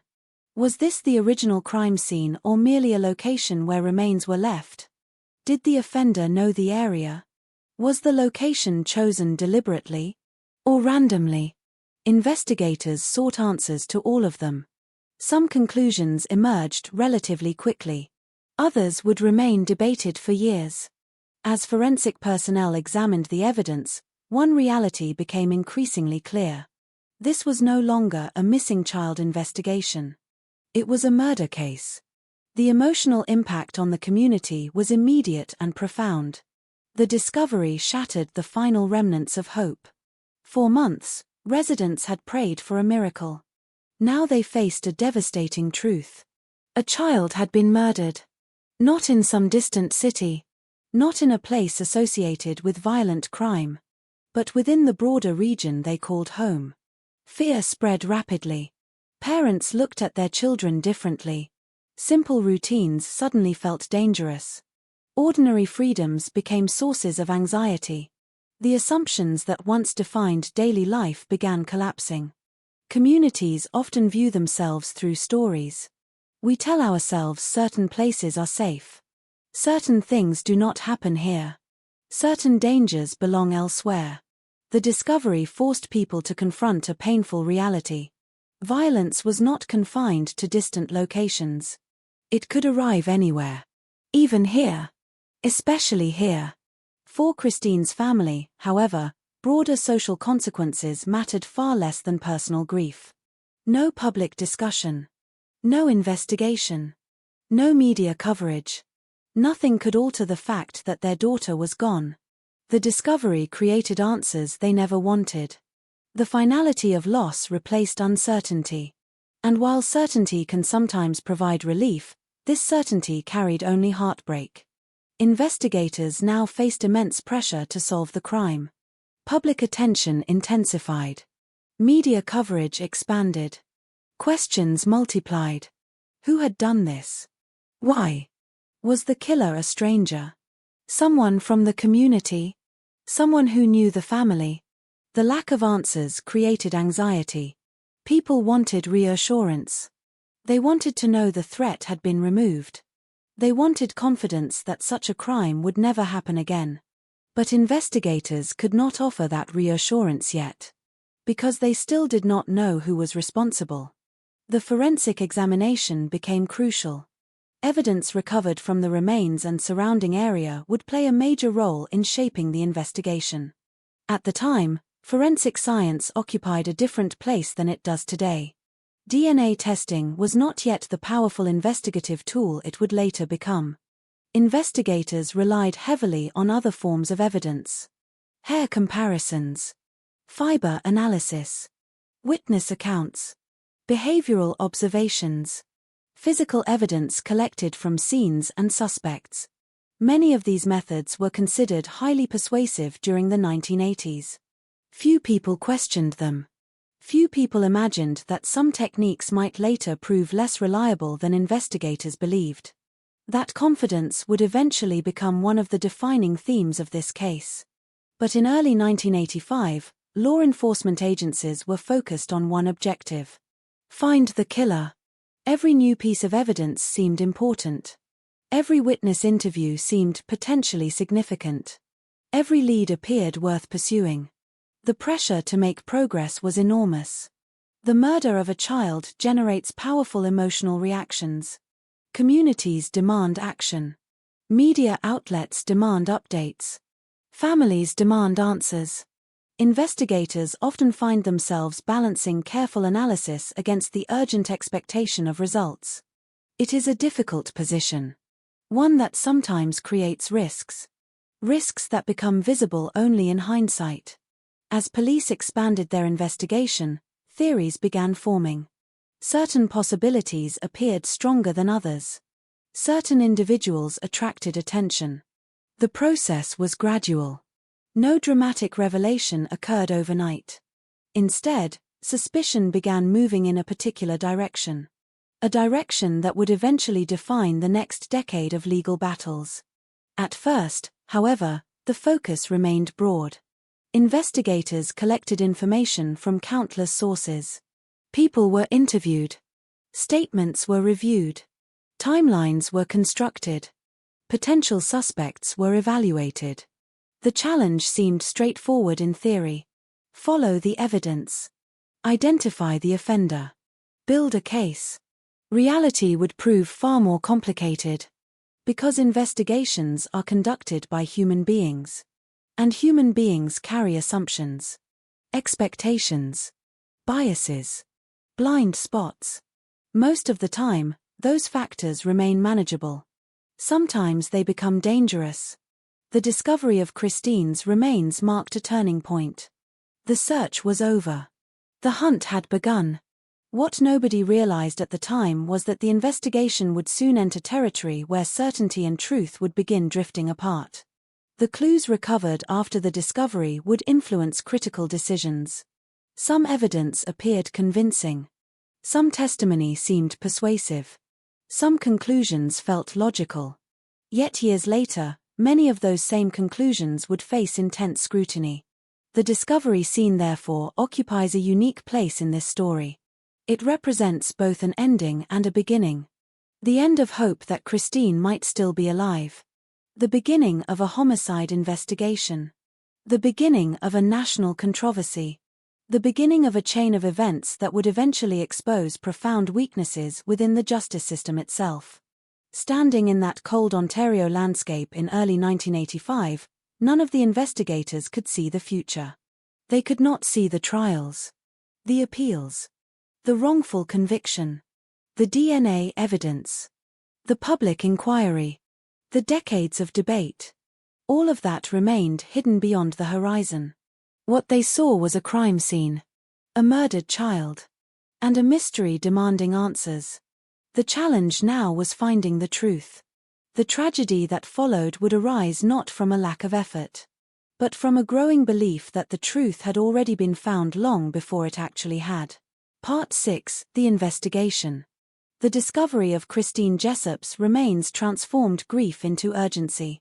The search for a missing child was over. The search for a killer had begun. Across Ontario, people followed developments closely. Newspapers reported new details. Television broadcasts discussed the investigation. Communities wanted reassurance that whoever had committed such a terrible crime would soon be identified and brought to justice. The pressure on investigators was immense. Every major homicide investigation operates beneath expectations. When the victim is a child, those expectations become even greater. The public wants answers. Families want answers. Police departments want progress. And in cases involving children, emotions often move faster than evidence. At first, investigators cast a wide net. Witnesses were interviewed. Timelines were examined. Potential leads were reviewed. People who may have encountered Christine were identified and questioned. The investigation generated an enormous amount of information. Tips arrived from various sources. Some appeared credible. Others quickly collapsed under scrutiny. Detectives worked through reports one by one, attempting to separate meaningful information from speculation. The challenge was considerable. Months had passed between Christine's disappearance and the discovery of her remains. Valuable evidence had been lost to time. Memories had faded. Witness recollections had become less certain. Small details that might have mattered were now difficult to verify. Yet despite these difficulties, investigators gradually became interested in a particular individual. His name was Guy Paul Morin. At the beginning, he was not publicly known across Canada. He was simply a local resident. A neighbor. Someone who happened to live within the broader circle of people connected to the area. Nothing about him suggested that he would eventually become one of the most famous figures in Canadian legal history. Yet once his name entered the investigation, events began moving in a direction that would shape the next decade of his life. People who later studied the case often described the investigation using a phrase that became central to discussions of wrongful convictions: tunnel vision. The phrase sounds simple, but its implications are profound. Tunnel vision occurs when investigators become convinced they have identified the correct suspect and begin interpreting information through that belief. Evidence supporting the theory receives attention. Evidence contradicting the theory receives less attention. Alternative explanations become increasingly difficult to see. Importantly, tunnel vision does not require corruption or bad intentions. It can develop among dedicated investigators genuinely trying to solve a crime. The human mind naturally searches for patterns. Once a theory appears convincing, every new piece of information tends to be evaluated in relation to that theory. That process would become one of the defining themes of the Morin case. At first, however, nobody was discussing tunnel vision. Investigators believed they were moving toward the truth. Guy Paul Morin attracted attention for several reasons. Some of those reasons involved evidence. Others involved perception. Morin was often described as socially awkward. He possessed interests that some people considered unusual. He did not always interact comfortably in social situations. He could appear nervous, reserved, different. In ordinary circumstances, such traits would mean very little. But criminal investigations rarely occur under ordinary circumstances. When fear spreads through a community, people often begin viewing familiar individuals through a different lens. Behaviors that once seemed harmless may suddenly appear suspicious. Eccentricities become warning signs. Social awkwardness becomes evidence of hidden darkness. Normal human differences take on new meanings. As detectives continued examining Morin, this process intensified. His personality became part of the narrative forming around him. And narratives can be remarkably powerful. Once investigators begin imagining someone as a potential offender, even neutral actions may appear significant. An innocent comment can sound suspicious. An unusual hobby can appear sinister. A nervous reaction during questioning can seem like consciousness of guilt. The danger lies not in any single observation. The danger emerges when multiple assumptions begin reinforcing one another. The investigation continued moving forward. Forensic evidence became an important component. Among the most significant pieces were hair and fiber comparisons. Today, many people assume forensic science produces precise and definitive answers. The reality during the 1980s was more complicated. Certain forensic disciplines carried a degree of authority that often exceeded their actual reliability. Experts examined hairs, fibers, microscopic characteristics. Comparisons were made between materials recovered during the investigation and samples associated with Morin. Some analysts believed similarities existed. These findings appeared important. To investigators searching for confirmation, they appeared even more important. Years later, many aspects of this forensic evidence would become deeply controversial. Critics argued that conclusions had been overstated, that uncertainties had not been adequately communicated, that evidence had been presented with a level of confidence not justified by the science itself. But at the time, the forensic findings seemed to strengthen the case. And each apparent confirmation pushed investigators further down the same path. Witnesses also played a role. As often happens in high-profile investigations, people came forward with information. Some believed they had observed meaningful behavior. Others recalled conversations. Still others offered interpretations of Morin's actions. The reliability of these observations varied dramatically. Human memory is fragile. Psychologists have repeatedly demonstrated how memories can shift over time. Suggestions influence recollections. Media coverage influences recollections. Community discussions influence recollections. Yet investigators often must rely upon witness accounts because they represent some of the only information available. In the Morin investigation, witness testimony gradually contributed to the growing picture being constructed around him. Perhaps most troubling were statements from jailhouse informants. Throughout criminal justice history, jailhouse informants have occupied a controversial position. These individuals frequently claim that another inmate confessed to them. Sometimes such claims are true. Sometimes they are false. The incentive structure creates obvious problems. Informants may hope for reduced sentences, favorable treatment, other benefits. For that reason, many wrongful conviction cases throughout North America have involved questionable informant testimony. The Morin case would later become one of the most prominent examples. As information accumulated, investigators increasingly viewed Morin not merely as a person of interest but as the likely offender. The distinction mattered. Once someone becomes the primary suspect, the entire investigation can begin orbiting around that assumption. Questions change. Strategies change. Interpretations change. Instead of asking who committed the crime, investigators may begin asking how this particular suspect committed the crime. The difference is subtle, but it can be enormous. Every investigation faces this risk. Most investigators attempt to guard against it.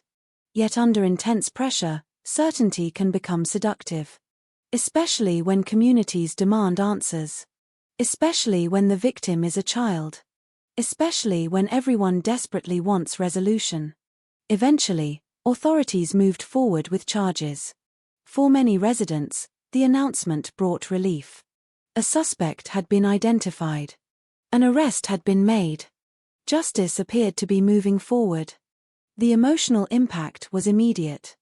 Communities often experience a sense of closure when police identify a suspect. Fear diminishes. Confidence returns. People assume the mystery has been solved. But arrests are not conclusions. They are beginnings. The legal process still remained. And that process would reveal just how complicated this case truly was. As preparations for trial began, the case against Morin continued growing. Experts prepared testimony. Witnesses prepared testimony. Prosecutors organized evidence. The narrative became increasingly clear. According to the prosecution's theory, Guy Paul Morin was responsible for Christine's murder. Yet beneath that confidence, significant weaknesses existed. Some evidence was far less definitive than it appeared. Some conclusions depended heavily on interpretation. Some assumptions were treated as established facts. The defense challenged many aspects of the investigation.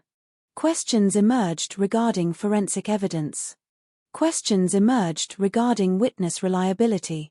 Questions emerged regarding investigative methods. But challenging a narrative can be difficult once it becomes firmly established. Particularly when the crime itself evokes such strong emotions. Public opinion began forming. Media coverage intensified. The image of Morin as a suspect spread far beyond the local community. He was no longer simply an individual under investigation. He had become a symbol. To many observers, he appeared to fit the role investigators had assigned him. And appearances can be extraordinarily persuasive. Years later, when legal scholars analyzed the case, many pointed to this period as the critical turning point. Not because investigators deliberately ignored the truth. Not because a conspiracy existed. But because ordinary human decision-making slowly narrowed the investigation's focus. One assumption led to another. One interpretation reinforced the next. One theory gradually became accepted as reality. Meanwhile, elsewhere, the actual killer remained unidentified. That fact would not become fully apparent for decades. The tragedy of wrongful convictions often extends beyond the innocent individual accused. When investigators focus on the wrong person, the real offender remains free. The justice system fails twice. An innocent person suffers. A guilty person escapes accountability. The Morin case would eventually demonstrate both failures with devastating clarity. But during the late stages of the investigation, few people recognized the danger. Authorities believed they had found their man. Many citizens agreed. The machinery of the justice system began moving forward. And once that machinery gains momentum, stopping it can become extraordinarily difficult. The investigation that started with the disappearance of a child was now evolving into something larger. A prosecution. A public battle. A test of evidence. A test of assumptions. And ultimately, a test of whether the pursuit of justice had remained aligned with the pursuit of truth. The answer would take years to emerge. And when it finally did, it would force Canada to confront some deeply uncomfortable questions about certainty, evidence, and the human tendency to see what we expect to see. For now, however, the case against Guy Paul Morin appeared stronger than ever. The investigation had found its suspect. The courts would soon decide his fate. And few people understood that the most consequential mistakes were only beginning. Part 7: The Breakthrough. For years, the case seemed trapped inside a story that had already been written. Investigators believed they had found the killer. Prosecutors believed they had built a compelling case. Large portions of the public believed justice was moving forward. Even after questions emerged regarding evidence and investigative methods, the central narrative remained remarkably resilient. Guy Paul Morin had become the focus. And once a criminal case reaches that stage, changing direction becomes extraordinarily difficult. Yet beneath the surface, cracks had already begun to appear. Some legal observers questioned the strength of the evidence. Some defense experts challenged aspects of the forensic analysis. Some investigators privately wondered whether certain conclusions had been accepted too quickly. But uncertainty alone rarely overturns convictions. The justice system generally requires something more powerful. Something concrete. Something capable of cutting through years of assumptions. Something capable of speaking louder than opinions, interpretations, and speculation. That something would eventually arrive in the form of science. The irony is difficult to ignore. For years, forensic evidence had helped strengthen the case against Morin. Now advances in forensic science would become the very thing that unraveled it. The early 1990s represented a transformative period in criminal investigations. A new tool was beginning to reshape forensic science around the world. DNA testing. Today, DNA evidence is so familiar that many people take its existence for granted. But during the 1980s and early 1990s, the technology was still evolving. Its capabilities expanded rapidly. Methods became increasingly precise. Questions that once seemed impossible to answer suddenly became measurable through biological evidence. Unlike witness memories, DNA does not forget. Unlike rumors, DNA does not speculate. Unlike assumptions, DNA does not care what investigators believe. It simply exists. Waiting to be examined. Waiting to reveal what it can. As technology improved, attention returned to biological evidence collected during the investigation. For years, these materials had remained preserved. Stored carefully. Protected because investigators understood that future scientific developments might provide new answers. That decision would prove critical. Without preserved evidence, the truth might never have emerged. The samples were submitted for more advanced testing. At first, few people understood how significant the results might become. Many likely assumed the analysis would simply confirm what authorities already believed. After all, the case had consumed years of investigations, hearings, and legal proceedings. The suspect had been identified. The prosecution had presented its theory. The courts had already spent enormous effort evaluating the evidence. What could a laboratory possibly reveal that so many people had missed? The answer would shake the foundations of the entire case. As scientists conducted their analysis, they examined biological material associated with the crime. The process required precision. Every step mattered. Every sample mattered. Every result had to withstand scrutiny because the stakes could not have been higher. At the center of the testing stood a simple question. Did the biological evidence match Guy Paul Morin? For years, countless assumptions had pointed toward one answer. The science pointed toward another. The results were unmistakable. The DNA did not belong to Morin. The biological evidence excluded him. The implications were staggering. This was not a minor inconsistency. Not a technical dispute. Not a matter of interpretation. The evidence directly contradicted the theory that had driven the investigation for years. The reaction within legal circles was immediate. People who had spent years defending the prosecution's position now faced a difficult reality. The scientific evidence could not be ignored. The implications extended far beyond a single piece of forensic information. If the DNA excluded Morin, what did that mean about the rest of the case? What did it mean about the witness testimony? What did it mean about the hair analysis? What did it mean about the assumptions that had guided investigators from the beginning? And perhaps most importantly, if Morin was innocent, where was the real killer? The case began changing rapidly. What had once appeared settled suddenly looked deeply uncertain. Lawyers reviewed evidence. Experts revisited conclusions. Questions multiplied. The confidence that had characterized earlier stages of the investigation began eroding. For Morin, the development represented something almost impossible to describe. Imagine spending years under suspicion. Years being portrayed as a child killer. Years fighting accusations. Years watching people discuss your life as though your guilt were already established. Then imagine learning that science had finally produced evidence supporting what you had claimed from the beginning. That you were innocent. The emotional impact must have been overwhelming. Relief. Anger. Vindication. Frustration. Hope. All of it intertwined. Yet even as the DNA results gained attention, the legal system moved carefully. The consequences were enormous. Wrongful convictions strike at the heart of public confidence in justice. Nobody wanted to reach conclusions prematurely. The evidence required thorough review. But the direction was becoming increasingly clear. The DNA evidence did not merely weaken the case. It fundamentally challenged it. As the implications spread through legal and investigative circles, a painful realization emerged. The problem was larger than one incorrect conclusion. The problem involved an entire chain of decisions. One assumption had led to another. One interpretation had reinforced the next. Over time, those decisions had accumulated into a narrative so powerful that alternative explanations struggled to survive. Now DNA was exposing weaknesses hidden throughout that process. The scientific breakthrough also forced authorities to confront a disturbing possibility. The actual killer had never been identified.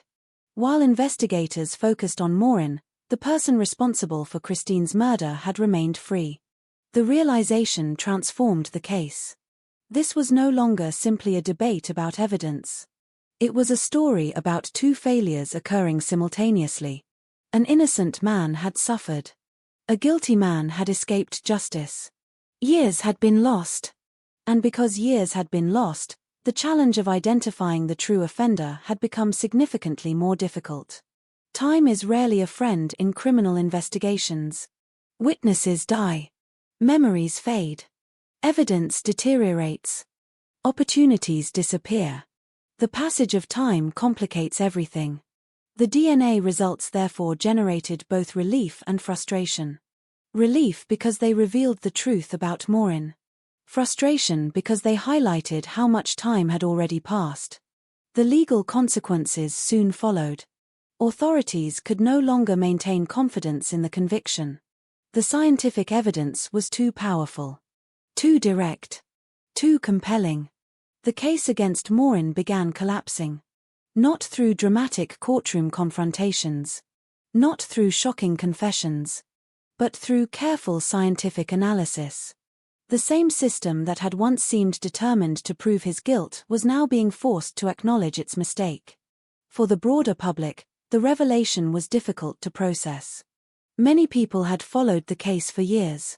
Many had accepted the prosecution's narrative. Now they were confronted with a deeply uncomfortable truth. The justice system had made a catastrophic error.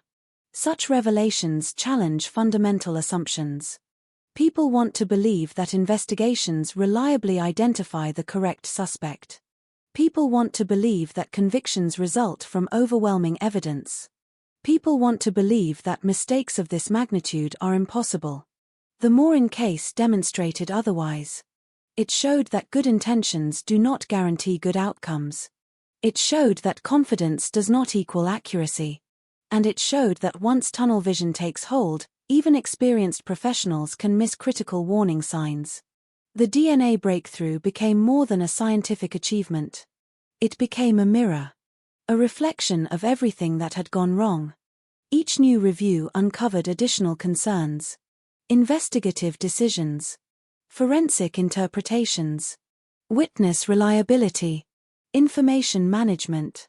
The deeper authorities looked, the more troubling the picture became. The breakthrough was therefore not a single moment.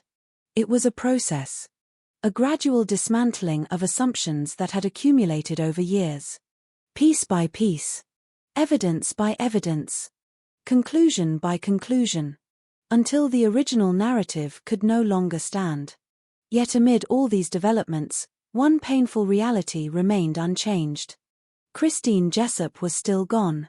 The scientific breakthrough corrected one injustice. It did not erase the original tragedy. Her family still carried their loss. The community still carried its grief. The difference was that the focus had shifted. The conversation was no longer simply about who killed Christine. It was also about how the justice system had become convinced of the wrong answer. Those questions would soon lead to one of the most significant examinations of wrongful conviction in Canadian history. But before that examination could begin, one final legal reckoning remained. The courts would need to confront the implications of the DNA evidence. The conviction would need to be addressed. And Guy Paul Morin would finally stand on the threshold of something he had spent years fighting for. The truth. A truth that had existed from the very beginning. A truth buried beneath assumptions, errors, and certainty. A truth that science had finally uncovered. And a truth that would soon force an entire nation to ask how such a devastating mistake had ever been allowed to happen. Part 8: The Justice. Courtrooms are often portrayed as places where truth reveals itself in a dramatic instant. A witness breaks down. A lawyer produces a shocking piece of evidence. A confession changes everything. The audience gasps. The mystery ends. Reality is rarely so cinematic. Truth often emerges slowly, painfully. One document at a time. One scientific report at a time. One uncomfortable realization at a time. The legal journey of Guy Paul Morin reflected that reality. For years, the courts had been the battleground where competing narratives fought for dominance. Prosecutors argued that the evidence pointed toward guilt. Defense lawyers argued that the case was built upon uncertainty and flawed conclusions. Judges evaluated arguments. Jurors weighed testimony. Experts offered opinions. Yet despite all the legal procedures designed to protect justice, the system had arrived at the wrong answer. Now, after years of accusations, trials, appeals, and imprisonment, the arrival of DNA evidence was forcing the courts to confront a profound question. What happens when science proves that a conviction was wrong? The answer would reshape not only Morin's life but also public confidence in the Canadian justice system. The legal machinery that had once moved steadily toward conviction now had to move in the opposite direction. Every institution involved faced a difficult reality. Mistakes had been made. Not small mistakes. Not technical mistakes. Fundamental mistakes. the kind capable of destroying an innocent person's life. As legal reviews continued, the significance of the DNA evidence became impossible to ignore. The biological material associated with the crime excluded Morin. The conclusion was clear. The evidence did not support the prosecution's theory. The implications reached far beyond a single scientific finding. Because if Morin was innocent, then years of investigative assumptions had collapsed alongside the conviction. Every courtroom argument built upon those assumptions suddenly looked different. Every expert opinion supporting those assumptions looked different. Every interpretation of suspicious behavior looked different. The entire structure of the case had been shaken. Inside legal circles, discussions intensified. The justice system depends heavily upon confidence. Citizens must believe investigations are conducted fairly. They must believe evidence is evaluated objectively. They must believe courts are capable of distinguishing truth from error. Wrongful convictions challenge all of those beliefs simultaneously. The Morin case was becoming impossible to dismiss as an isolated mistake. The deeper authorities looked, the more troubling the situation appeared. By January 1995, the legal consequences reached a critical moment. The Ontario Court of Appeal reviewed the case. The significance of the proceeding extended beyond a single defendant. What was being examined was not merely guilt or innocence. The court was confronting the possibility that the justice system itself had failed. The atmosphere surrounding the case had changed dramatically. Years earlier, public attention focused on proving guilt. Now attention focused on understanding error. How had investigators become so certain? Why had contradictory information failed to alter the course of the investigation? Why had weaknesses in the evidence not received greater scrutiny? These questions hung over every discussion. Then came the decision. The conviction was overturned. Guy Paul Morin was officially exonerated. After years of suspicion, prosecution, imprisonment, and public condemnation, the legal system finally acknowledged what he had maintained from the beginning. He was innocent. Simple words. Enormous consequences. For many observers, the announcement felt both extraordinary and deeply unsettling. Extraordinary because an innocent man had finally been cleared. Unsettling because the exoneration exposed how easily confidence can coexist with error. The court's decision marked the end of one chapter. But it also exposed the beginning of another. Because overturning a wrongful conviction does not automatically repair the damage. The legal declaration of innocence cannot return lost years. It cannot erase public suspicion. It cannot remove memories of imprisonment. It cannot undo emotional trauma. Freedom and justice are related concepts. But they are not identical. Morin regained one. The other remained more complicated. Imagine waking each morning knowing millions of people associate your name with one of the most notorious crimes in the country. Imagine spending years fighting accusations while watching strangers discuss your guilt. Imagine losing relationships, opportunities, and peace of mind. Then imagine learning that the system finally admits it was wrong. Relief would certainly exist. But relief would not erase the scars. Wrongful convictions leave invisible wounds. Many continue long after legal proceedings end. For Christine Jessop's family, the situation created another painful layer of tragedy. The exoneration answered one question. It did not answer the most important one. Who killed Christine? The DNA evidence had cleared Morin. It had not identified the real offender. The original crime remained unsolved. The person responsible remained unknown. For a family seeking justice, that reality was devastating. A conviction had disappeared. Certainty had disappeared. The search for truth had effectively begun again. Meanwhile, public reaction continued evolving. Many Canadians struggled to reconcile two conflicting realities. On one hand, the justice system had corrected its mistake. On the other hand, the mistake should never have happened. The contradiction sparked widespread debate. People examined the investigation, the prosecution, the forensic evidence. The courtroom proceedings. The questions became increasingly difficult to ignore. How many warning signs had been missed? How many opportunities existed to prevent the wrongful conviction? How many assumptions had gone unchallenged? The need for answers eventually led to one of the most significant public inquiries in Canadian legal history. Authorities recognized that simply overturning the conviction was not enough. The system needed to understand what had happened.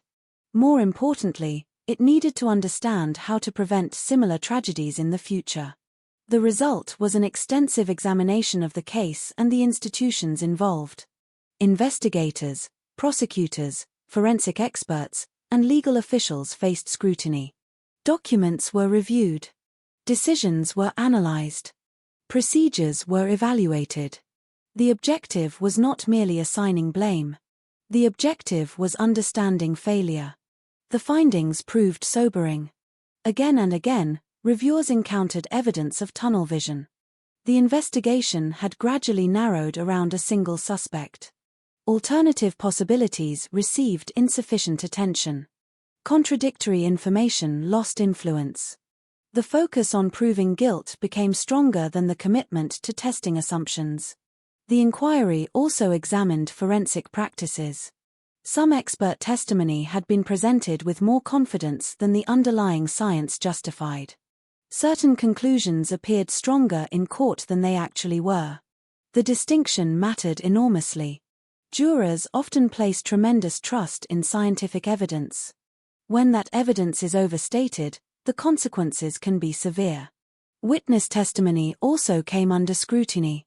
Particular concern surrounded jailhouse informants. History has repeatedly demonstrated that such witnesses can be unreliable. Yet their statements often appear persuasive because they seem to provide insider knowledge. The Morin case reinforced those concerns. The inquiry's conclusions painted a troubling picture. No single mistake explained the wrongful conviction. Instead, many smaller mistakes interacted with one another. Each error reinforced the next. Each assumption strengthened the next.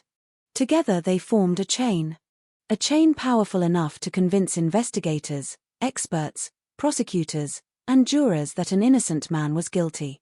The realization carried profound implications. Justice systems often search for individual villains when failures occur. A dishonest investigator, a corrupt prosecutor, an incompetent expert. The Morin case suggested something more unsettling. Sometimes catastrophic outcomes emerge from ordinary people making seemingly reasonable decisions within flawed systems. That possibility is harder to confront because it offers no simple solution. It requires structural reform, institutional reflection, ongoing vigilance. The inquiry ultimately produced numerous recommendations designed to reduce the risk of future wrongful convictions.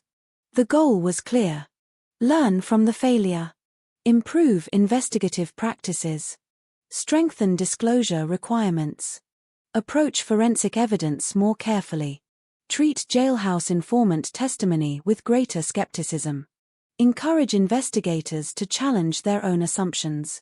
These reforms became part of Morin's legacy. A legacy he never wanted. A legacy created by suffering. Yet one that would help protect future defendants. Eventually, Morin received financial compensation from the Ontario government. Compensation acknowledged the harm he had endured. But money occupies an awkward place in wrongful conviction cases. No amount can truly measure lost years. No amount can restore experiences that never happened. Compensation recognizes damage. It does not erase it. As legal proceedings concluded, many observers focused on the broader lessons.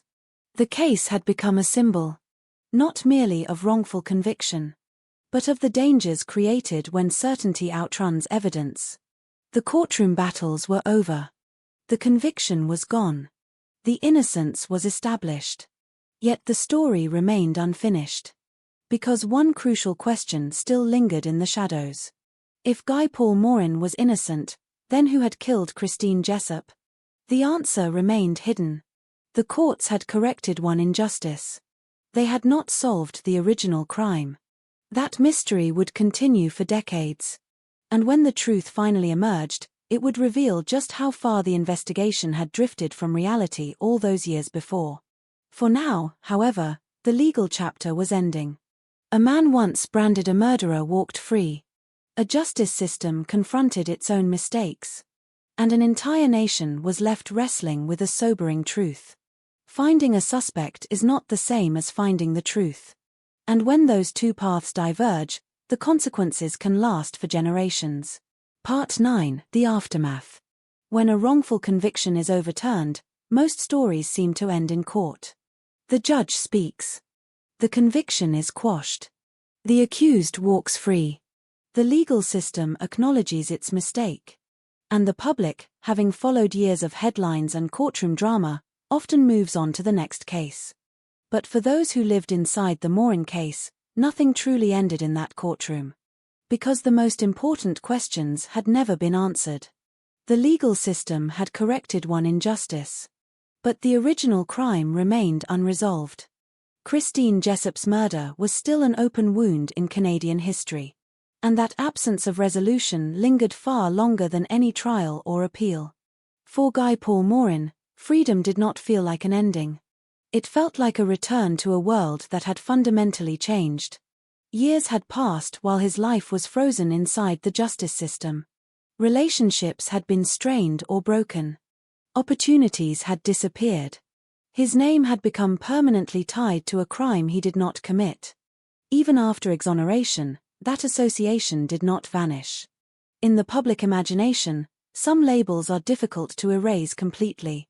That is one of the hidden consequences of wrongful accusations. Even when innocence is proven, perception often lingers in fragments. A headline remembered. A conversation overheard. A memory shaped by years of media coverage. Reputation, once damaged, rarely returns to its original form. Meanwhile, Christine's family continued living with a different kind of permanence. For them, there was no legal correction that could restore what had been lost. No court ruling could bring back their daughter. No scientific breakthrough could reverse the finality of what had happened. Their grief existed outside the courtroom system entirely. It belonged to a space where law could not reach. Where evidence could not help. Where time did not heal in the way people often expect it to. It simply continued. Quietly. Indefinitely. As years passed, the case became part of a larger conversation in Canada. It was studied in law schools. Examined in police training programs. Referenced in discussions about forensic science and investigative procedure. The Morin case became more than a criminal investigation. It became a warning.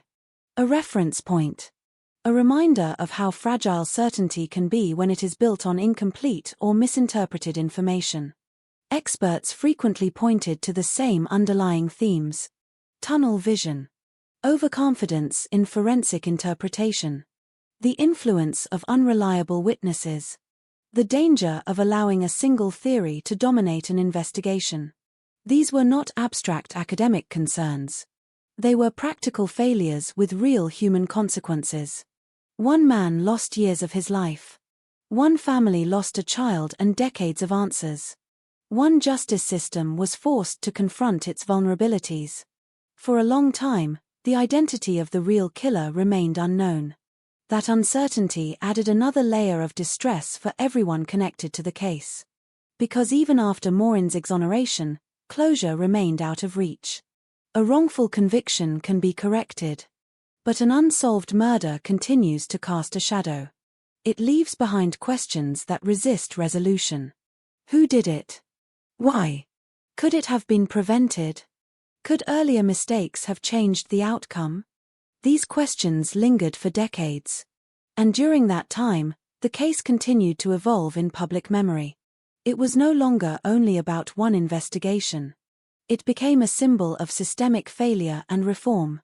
Then, years later, a new breakthrough emerged.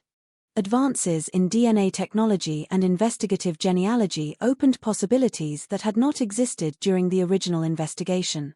Evidence preserved from the case was re-examined with modern tools. What had once been inconclusive now became far more informative.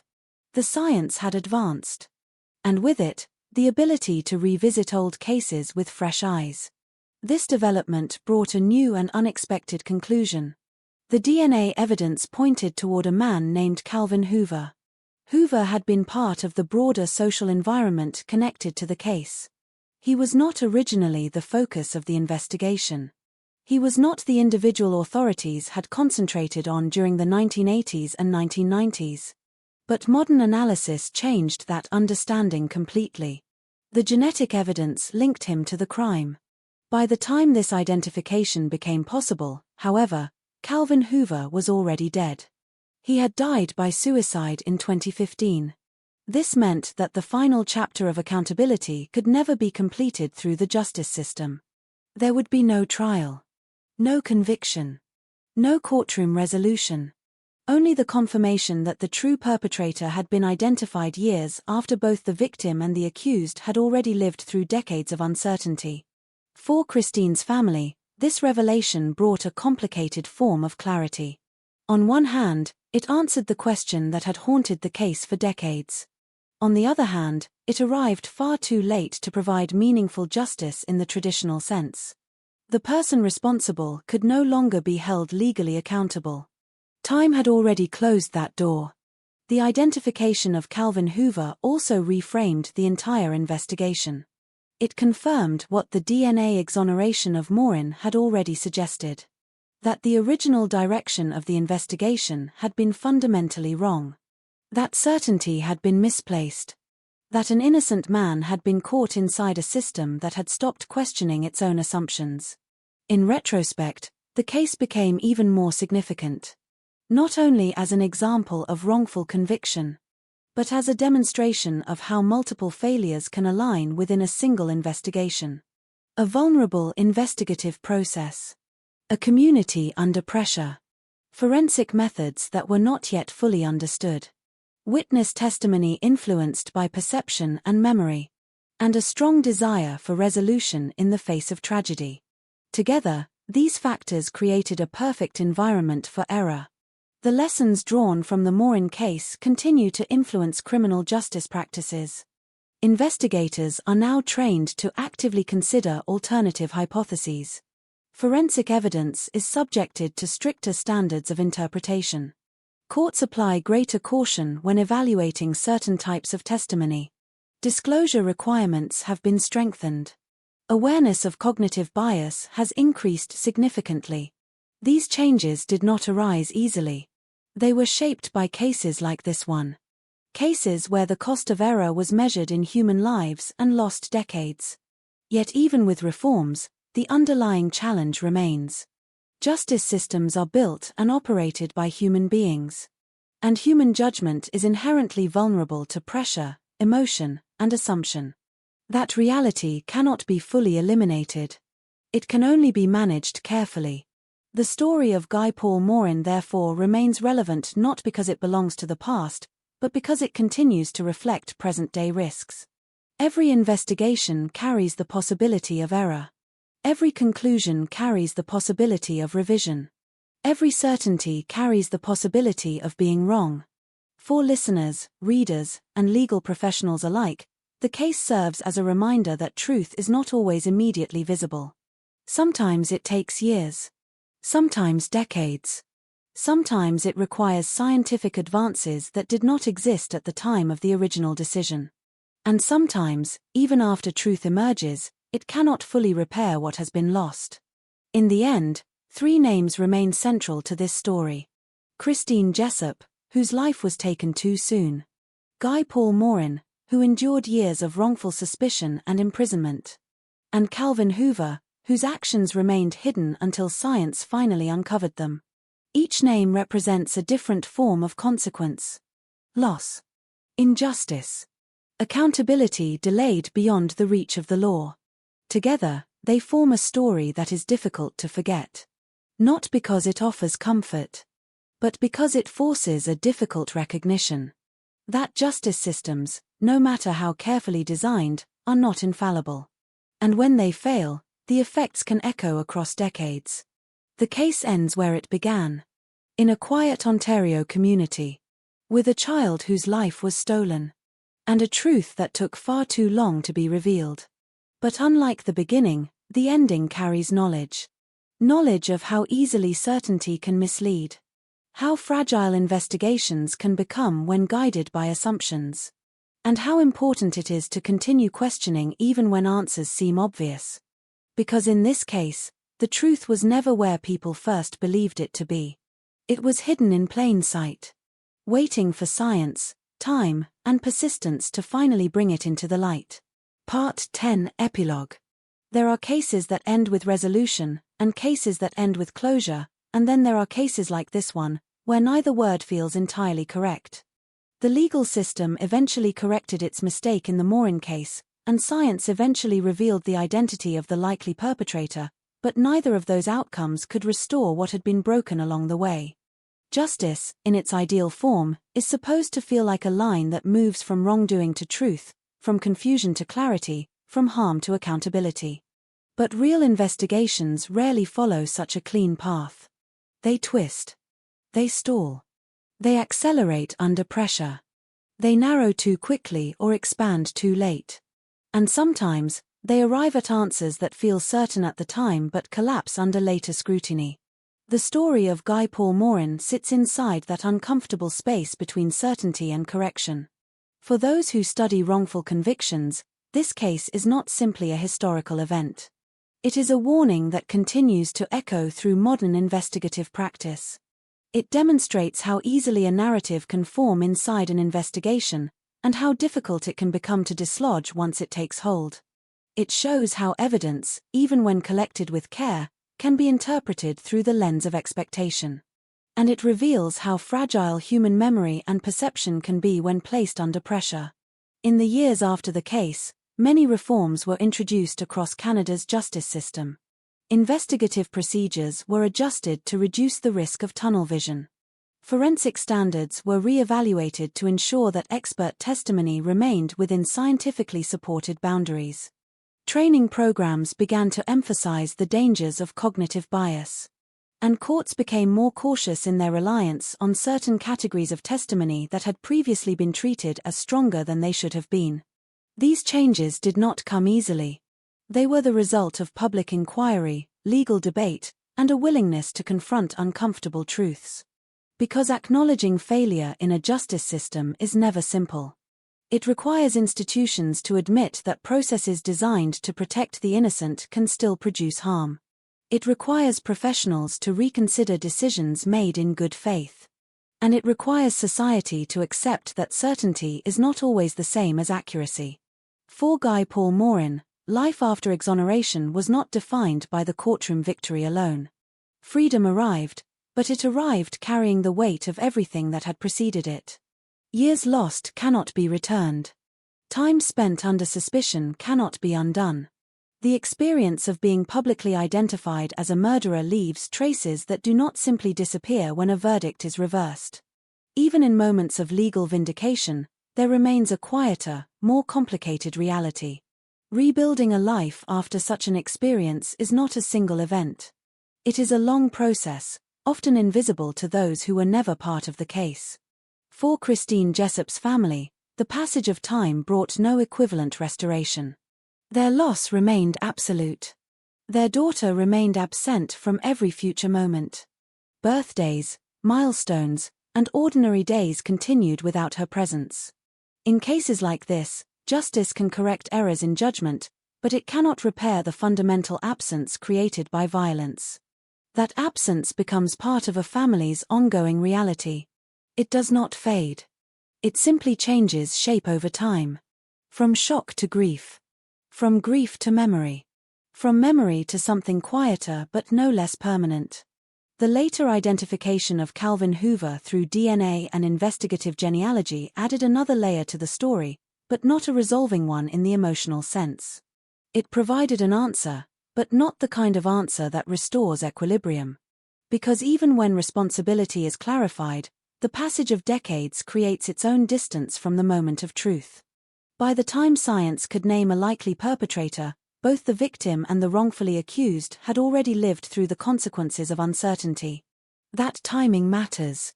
Justice is not only about correctness. It is also about when correctness arrives. One of the most enduring lessons from this case is how multiple systems can interact in ways that amplify error. Investigators working under pressure may narrow their focus. Forensic experts may present conclusions with unintended certainty. Witnesses may offer testimony shaped by memory, suggestion, or context. Courts may rely on the appearance of coherence in a case that feels complete on the surface. And the public, seeking resolution, may accept narratives that provide emotional closure even when evidentiary gaps remain. Individually, each factor may seem manageable. Together, they can produce outcomes that are profoundly wrong. This is why the Morin case continues to be studied decades later. Not because it is unique in its existence, but because it is instructive in its structure. It shows how ordinary mechanisms can combine into extraordinary consequences. It shows how truth can be obscured not by a single failure, but by a sequence of small, understandable decisions that align in the wrong direction. In modern discussions of criminal justice, this case often appears alongside broader conversations about reform. It is referenced when discussing how to prevent tunnel vision in investigations. It is cited when evaluating the reliability of certain types of evidence. And it is used to illustrate why independent review mechanisms are essential in serious criminal cases. But beyond policy and procedure, the case also carries a more human message. It reminds us that every investigation involves real people. People who can be misunderstood. People who can be misjudged. People who can be affected in ways that extend far beyond the courtroom. It also reminds us that victims are not abstract symbols. They are individuals whose lives mattered in full, not only in relation to the crime committed against them. Christine Jessup's story is not defined solely by how it ended. It is defined by the life she lived before that moment. A life that existed outside of headlines, outside of legal documents, and outside of the historical summaries that now reference her name. The responsibility of telling stories like this is to preserve that humanity while also acknowledging the failures that followed. Because if these cases are reduced only to legal outcomes, something important is lost. The emotional reality disappears. The systemic lessons become harder to see. And the people at the center become distant figures rather than human beings whose lives were irreversibly altered. As time continues to pass, the Morin case remains present in legal education, forensic training, and public memory. Not as a finished story, but as a reference point. A reminder that justice is a process, not a guarantee. A reminder that truth can be delayed, distorted, or misinterpreted. And a reminder that humility is essential in any system that claims to determine guilt or innocence. In the end, the most enduring legacy of this case is not a single verdict or a single discovery. It is the awareness it created. Awareness that certainty must always be examined. Awareness that evidence must always be questioned. And awareness that the pursuit of justice must remain open to correction, even when it is uncomfortable to do so. The story closes, but it does not disappear. It remains part of a larger conversation about justice, error, and responsibility. A conversation that continues every time a new case is investigated. Every time evidence is evaluated.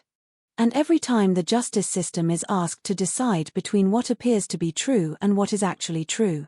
Because in cases like this, the most important lesson is not about what was discovered at the end.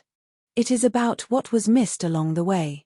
And that is a lesson that remains relevant long after the case itself has ended. Part 11, Final Reflection. There is a final stage in every true crime story that rarely appears in court documents or official reports, but it lingers in the minds of everyone who studies the case long after the legal process has ended. It is the stage where facts stop being new, where timelines are already established, and where what remains is not discovery but understanding. The Morin case exists in that space. Not as an active investigation anymore. Not as a courtroom battle. But as a permanent reminder of how fragile certainty can be when it is built inside a human system. When people first encounter this case, they often focus on the most dramatic elements. A child disappears. A community searches. A suspect is identified. A trial unfolds. A conviction is reached. Then years later, science overturns everything. And finally, the real perpetrator is identified long after the system had already moved in another direction. But beneath that structure lies something more important than the sequence of events. What makes this case endure is not the crime alone, but the chain of decisions that surrounded it.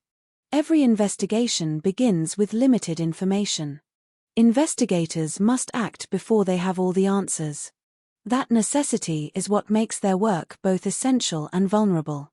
In the Morin case, as in many wrongful conviction cases, early interpretations gradually hardened into certainty. Once certainty takes hold, it becomes resistant to contradiction. New information is often filtered through what is already believed. Ambiguity is reduced instead of explored. Alternative explanations fade into the background. This is not a flaw unique to one case or one group of people. It is a structural feature of human cognition. People seek patterns. People seek closure. People seek stories that make sense of chaos. Investigations, however, are not stories. They are processes that must constantly resist the temptation of premature narrative closure. When that resistance weakens, even unintentionally, errors can accumulate. In the Morin case, forensic evidence played a central role in shaping belief. At the time, certain scientific methods carried a level of authority that was rarely questioned outside specialist circles. When presented in court, that authority often translated into persuasion. But science is not static. It evolves. Methods improve. Standards change. What once appeared definitive can later be reinterpreted or limited by new understanding. That does not mean forensic science is unreliable. It means it must always be applied with awareness of its limits. The difference between science and certainty is subtle, but in criminal justice it is critical. Witness testimony also played a role in shaping the direction of the investigation. Yet human memory is not a recording device. It is reconstructive. It can be influenced by time, suggestion, fear, media exposure, and conversation. Small changes in memory can lead to large consequences when those memories are used as evidence. This is another lesson the Morin case makes unavoidable. That truth in a courtroom is often assembled from imperfect fragments. And that those fragments must be handled with care. Perhaps the most difficult lesson, however, involves decision-making under pressure. Investigators in serious cases operate in environments where delay can feel dangerous. There is pressure to act. Pressure to identify suspects. Pressure to provide answers to grieving families and concerned communities. That pressure is understandable. But it can also influence judgment. When urgency combines with uncertainty, the risk of narrowing focus increases. Once a direction is chosen, it can become increasingly difficult to revisit earlier assumptions. This is where tunnel vision becomes most dangerous. Not because investigators stop caring about truth, but because they begin to equate their working theory with truth itself. The Morin case demonstrates how that shift can occur gradually, without any single moment of wrongdoing. It is not a story of intentional failure. It is a story of incremental certainty. And incremental certainty can be just as powerful as deliberate error. The correction of the case through DNA evidence represents another major turning point in modern justice systems. For the first time in history, biological evidence could definitively exclude individuals in ways that earlier forensic methods could not. This capability transformed not only the Morin case but many others around the world. It introduced a new standard of verification. It provided a tool for both conviction and exoneration. And it revealed past mistakes that had remained hidden for years. Yet even DNA evidence carries its own limitations. It can identify presence or absence. It cannot always explain context. It cannot always reconstruct events. It must still be interpreted within a broader investigative framework. The Morin case therefore does not represent a triumph of science over justice or justice over science. It represents the necessity of balance between them. Another lasting impact of this case is institutional reflection. After the exoneration, the justice system was forced to examine not only what went wrong, but why it went wrong. That examination led to reforms, training changes, and new guidelines designed to reduce the likelihood of similar failures. But reform is never a final destination. It is an ongoing process. Because systems built by humans will always require adjustment. The most important outcome may not be any single policy change, but the awareness that such changes are necessary in the first place. Awareness is what transforms isolated cases into collective learning. Without it, mistakes remain individual tragedies. With it, they become sources of improvement. For those directly affected, however, the abstract language of reform does not capture the full reality of what was lost or altered. For Christine Jessup's family, the case is not a lesson in procedure. It is a lifetime of absence. For Guy Paul Morin, it is years of identity defined by accusation followed by the slow process of rebuilding life after exoneration. For investigators and legal professionals who worked on the case, it is a reminder of how difficult it is to navigate complex evidence under pressure while trying to do what they believe is right. For society at large, it is a reminder that justice is not infallible. It is a human system striving toward truth, but never guaranteed to reach it perfectly. The final reflection on this case is not about closure, because closure is not something the story fully provides. Instead, it is about awareness. Awareness that justice requires humility. Awareness that certainty must always be tested. Awareness that evidence must always be examined critically, even when it appears strong. And awareness that behind every case are human lives that cannot be reduced to legal outcomes alone. In the end, the Morin case remains part of Canadian legal history not because it ended in resolution, but because it revealed the cost of assuming resolution too early. It stands as a reminder that truth in complex investigations is often hidden not because it is impossible to find, but because it can be overshadowed by what people believe they already know. And perhaps the most important lesson of all is this. Justice is not only about reaching answers. It is about ensuring that the path to those answers remains open, self-correcting, and willing to change when new evidence demands it. Because when that path closes too early, the consequences can last far longer than anyone intends. Long after the verdict. Long after the headlines. Long after the case itself fades from public attention. The responsibility remains the same. To keep searching for truth. Even when it is uncomfortable. Even when it is unexpected. And even when it forces us to admit that what we once believed was certain was not.